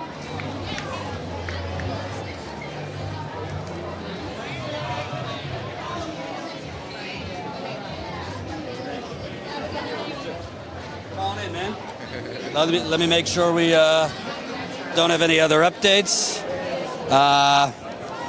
The New York Times just spoke to Sean. I don't know how to pronounce this guy's name.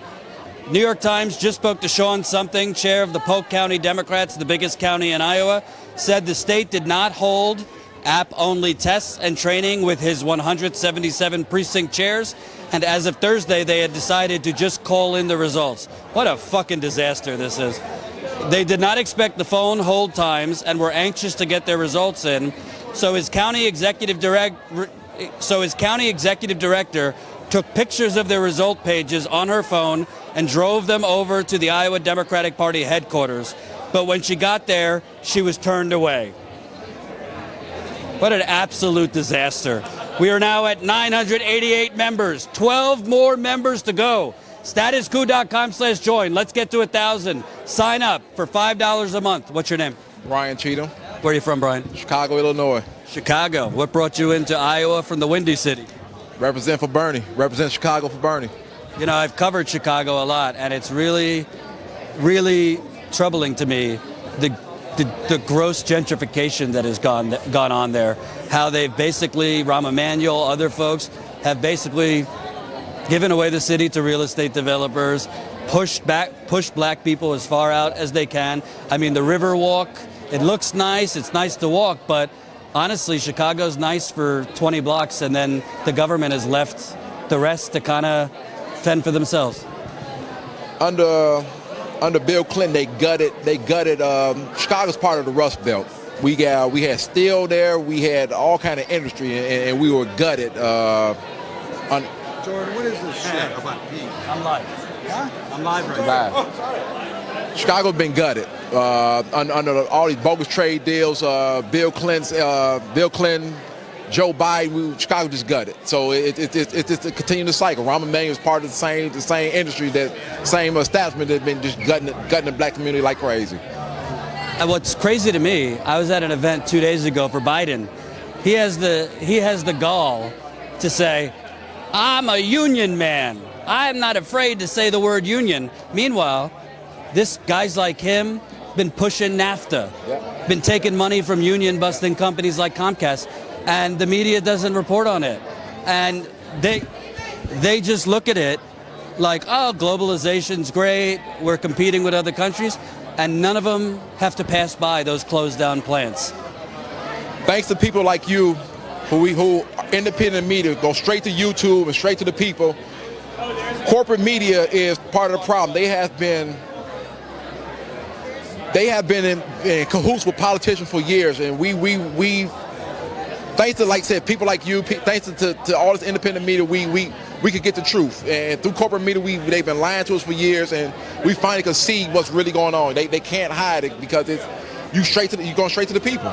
And so it's a different day. You know, this campaign right here wouldn't have been possible if it wasn't for independent media, people like you, people like all the other people on YouTube. So they can't continue to do the stuff they've been doing for the last couple of years, or for the last 20, 30, 40 years. And as the media has been talking about how,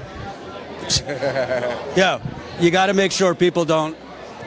So, as a black man, the media makes it seem like, oh, Joe Biden, he's got a stranglehold on black Americans.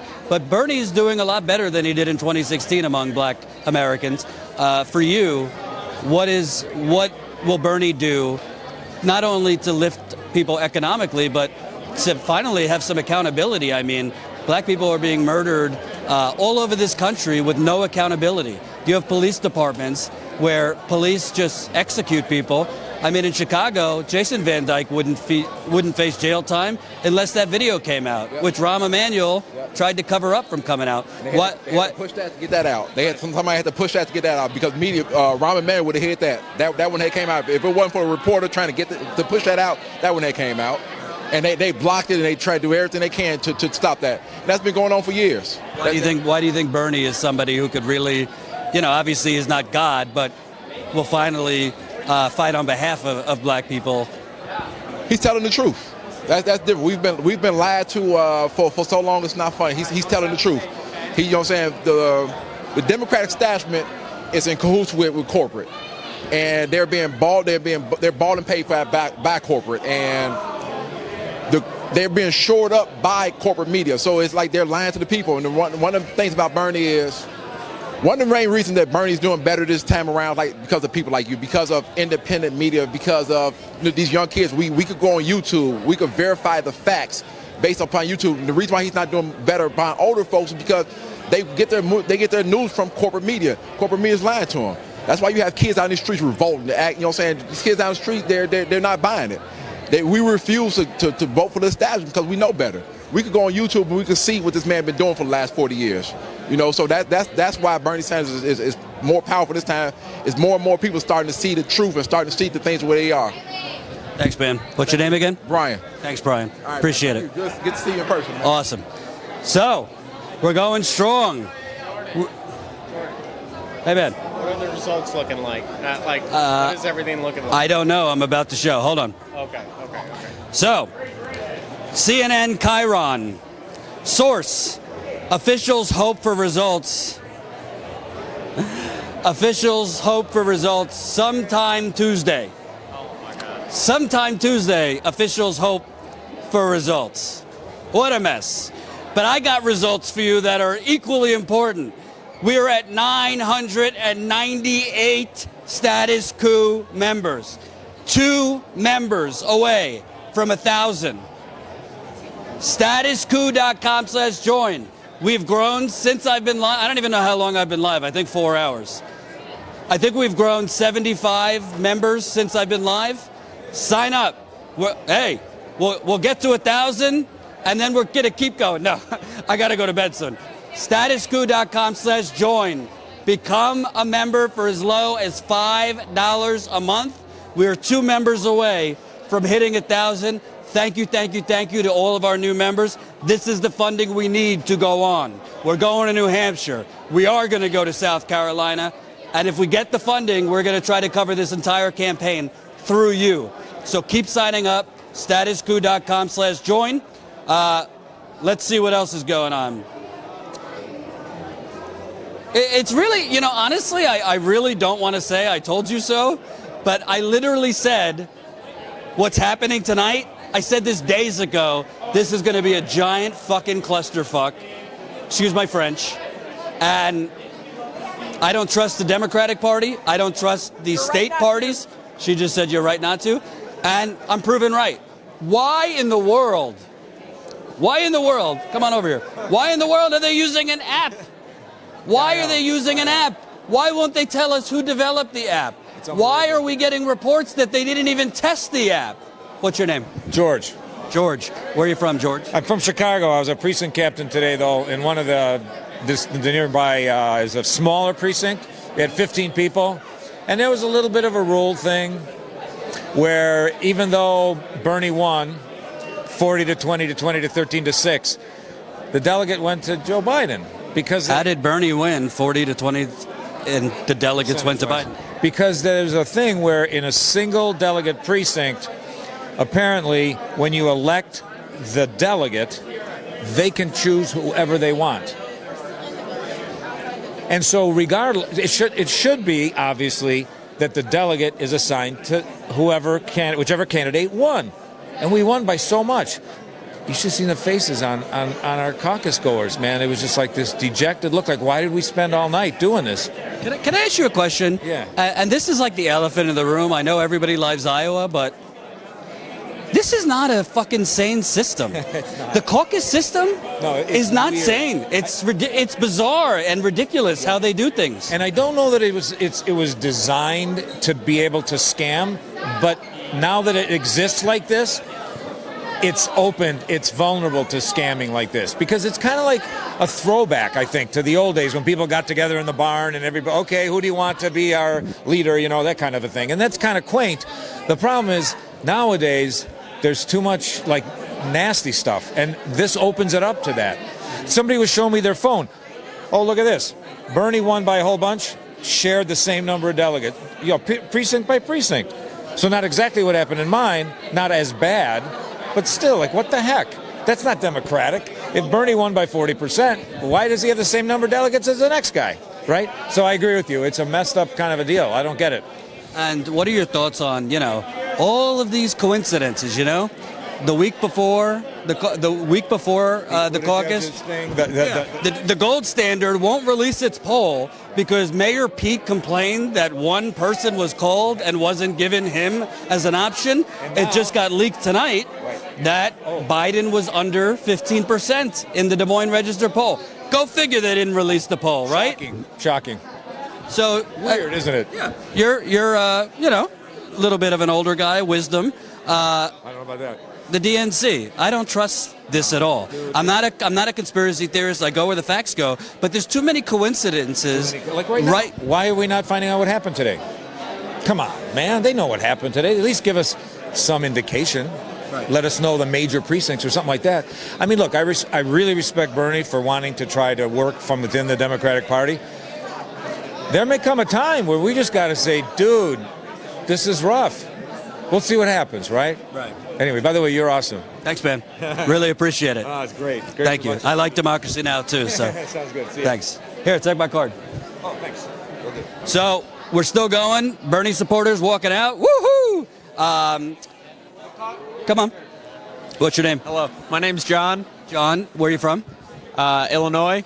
Oh, we got a couple Illinois the last few times. Did you observe any caucuses today? Yes, I was an out-of-state precinct captain. Okay. Yeah. What were the results? The results, it was a small rural caucus. 1 for Bernie, 3 for Biden, 1 for... Well, no. The Klobuchar group, there were 3 of them, and then they didn't elect a delegate. Wow. So 0. Yeah. Yeah. And, it's just like the more people I talk to, the energy's obviously with Bernie's campaign, but like even in sites he's winning because of the Iowa caucus rules, like the delegates are basically evenly split. I mean, for me, it seems like the Iowa caucus, the Iowa Democratic Party tried to do 3 new things this year. It was the presidential preference card. They were using an app called QuickBase, and the out-of-state precinct captains. The out-of-state precinct captains came down the pipe about a day and a half before the caucus started. So that adds a level of confusion for the precinct chairs in a system that's already confusing where no one really knows what's going on. That was the only good thing they did. I think that was huge for Bernie. We were able to cover every single precinct in the state. Then you have the presidential preference card. First time they're doing it. They try to roll this out. The cards have to be sequential when they're handed out. Otherwise, the count is wrong or something because they're supposed to relate to how many people are in the room. So that happened as well. And then the third thing is you have this app called QuickBase. QuickBase was a complete failure. Me and my partner, we were supposed to be on it, reporting results. I'm pretty sure it's the same app that they were using, that IDP was using for digital reporting, and it didn't work at all. So I think it's those 3 things for the just abject failure of their reporting system. And yeah, I agree with you. The energy is definitely with Bernie.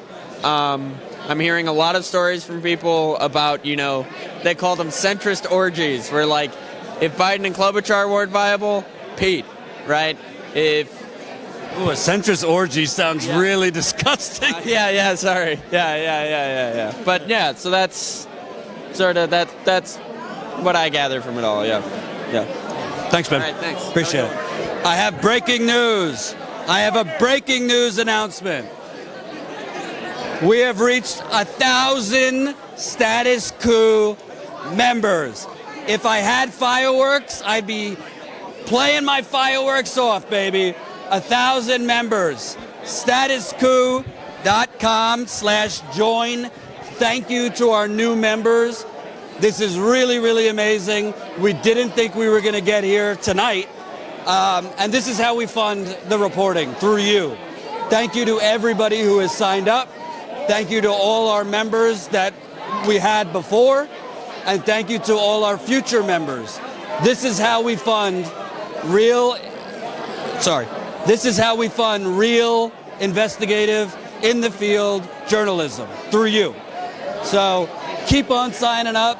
We're going to New Hampshire next. We're going to go to South Carolina too, I believe, based on the funding we're getting. And we hope to be able to cover the rest of the campaign as we grow.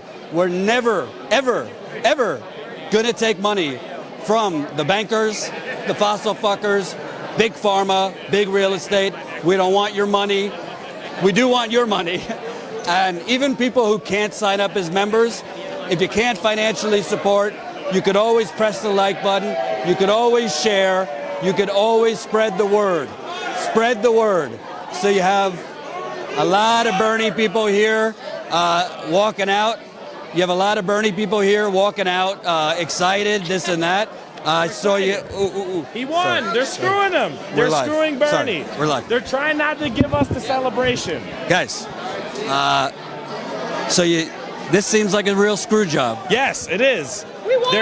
We won. They know we won. Their inconsistencies, quality control. They're trying not to give us the night celebration. 10:30. Whenever they're going to announce it, Bernie's going to win. And they were on MSNBC. They were concerned trolling that, when Bernie wins Iowa, he's going to kill it in New Hampshire. He's going to kill it in Nevada. Good second place in South Carolina, and then run it Super Tuesday. That's what's going to happen. So, Joe Biden's campaign, his lawyers sent a really nasty letter to the Iowa State Party. I did not know and that. They are very, very upset. And they say, we want an explanation for this. We want to know why all these issues. Could you explain to the Biden campaign why it seems they're going to come in possibly third or fourth place? They're scared. I mean, they know that they're going to come in third and fourth. No, but explain to them, why are they coming in third or fourth place? They're offering nothing. Basically, for my read, the Biden campaign is basically saying Obama electability. But Obama won't even endorse him, and that's a whole thing. But in electability, Bernie's the most electable. So he's wrong on both senses. And at all the precincts, people are seeing that. One precinct in Des Moines, Yang was doing better than Biden. So, no one's buying that shit. Biden is going to tank. And the prediction from the left is that Bloomberg's going to come in and fill that corporate void. And why do you think the DNC just opened the doors for him to debate? Exactly. Got rid of the small donor threshold. What happened to Mike Gravel? I thought it was never going to change. But, it changes when they want it to change. They'll do anything they can. Don't write off them bringing back superdelegates on the first round. They'll do anything they can to kneecap Bernie. They'll do anything. Stay strong, stay passionate. Thank you. We appreciate it. We appreciate you. We love what you guys are doing. Thank you, man. Appreciate it. Thank you. All right. So it looks like they've just cleared out the entire event. Sorry if the camera was being blocked. There was a lot of people coming by. Let me give you one more update before we go. Wow, 1,027. Holy cow. We are now at 1,027 Status Coup members. I'm rarely at a loss for words, but I don't want to cry live on the internet, but This is really, really amazing. Thank you, thank you, thank you. We are doing this for you. It's not just me, by the way. I might be in front of the camera. Jamal has been working hard behind the camera. Jen, the co-founder of Status Coup, has been sending me our research and updates and reporting. Thank you, thank you, thank you. Colin, who edits our videos and does great graphics for us. It's really hard work. Jen and I work like 7 days a week. So thank you, thank you, thank you. Let me give you one last update. CNN is reporting that Bernie's campaign stressed because they felt they were in a strong position, but now it's a matter of being patient. These results will always have a taint to them. That's what CNN's reporting. Let me tell you, and I'm not a campaign strategist, but if I were Bernie Sanders' campaign, I would go fucking nuclear. Bernie Sanders better not play around anymore. Do not go to a knife fight holding a spoon. The Des Moines Register, the gold standard of polling, did not release its poll, citing one irregularity. That poll showed Bernie Sanders in the lead. It showed Biden under viability, under 15%. So you're telling me that a poll that has always been released, it's the gold standard, doesn't get released 2 nights before the Iowa caucus, and it shows Bernie in first and Biden in an embarrassing 4th place? And now the corporate media is trying to frame this because Bernie Sanders is likely the winner. They're trying to frame it as tainted.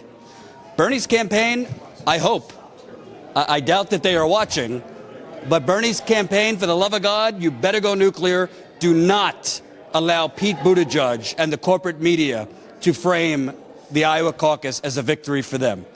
That is absurd. He was leading in every poll. You have caucus after caucus, precinct after precinct, reporting Bernie Sanders won those sites. So, before I go, hey.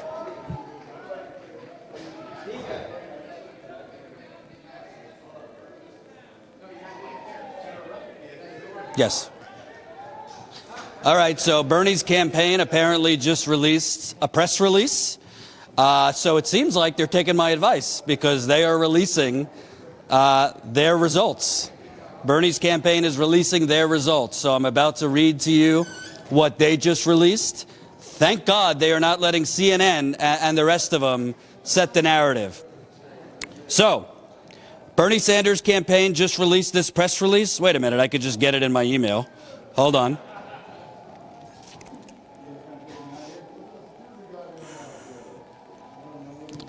So, Bernie Sanders' campaign just released their internal caucus numbers.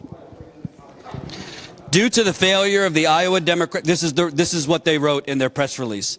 Due to the failure of the Iowa Democratic Party to release results tonight, and in the interest of full transparency, Bernie 2020 senior advisor Jeff Weaver is releasing the campaign's internal reporting numbers, which represents the results from nearly 40% of precincts in Iowa.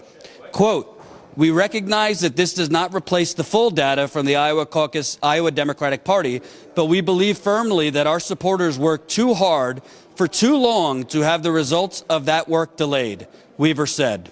The data below was collected by trained Sanders volunteers at representative precincts from all 4 congressional districts from a cross-section of urban and rural parts of the state.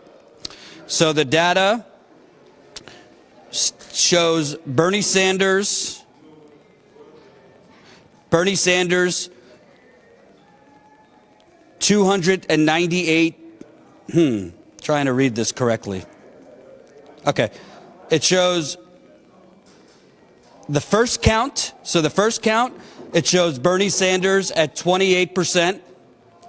It shows Pete Buttigieg at 20%.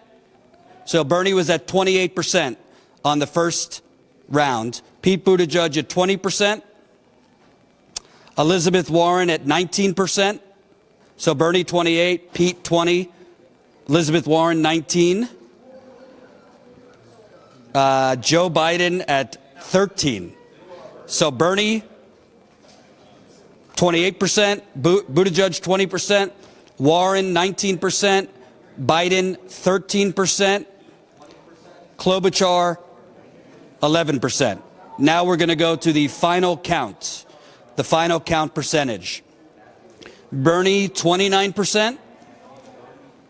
Buttigieg, 24%.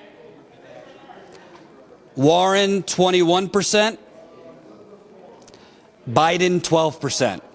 So the final count was Bernie, 29%, almost 30% actually, 29.66. Bernie, 29%. Buttigieg, 24%. Warren, 21%. And Biden, 12%. Klobuchar, 11%. To be clear, this is Bernie's internal polling numbers for 40% of the precincts in Iowa. So these are not the full results, but these are Bernie's polling results internally from his campaign from 40% of the precincts in Iowa. Again, if these are the numbers for the wider,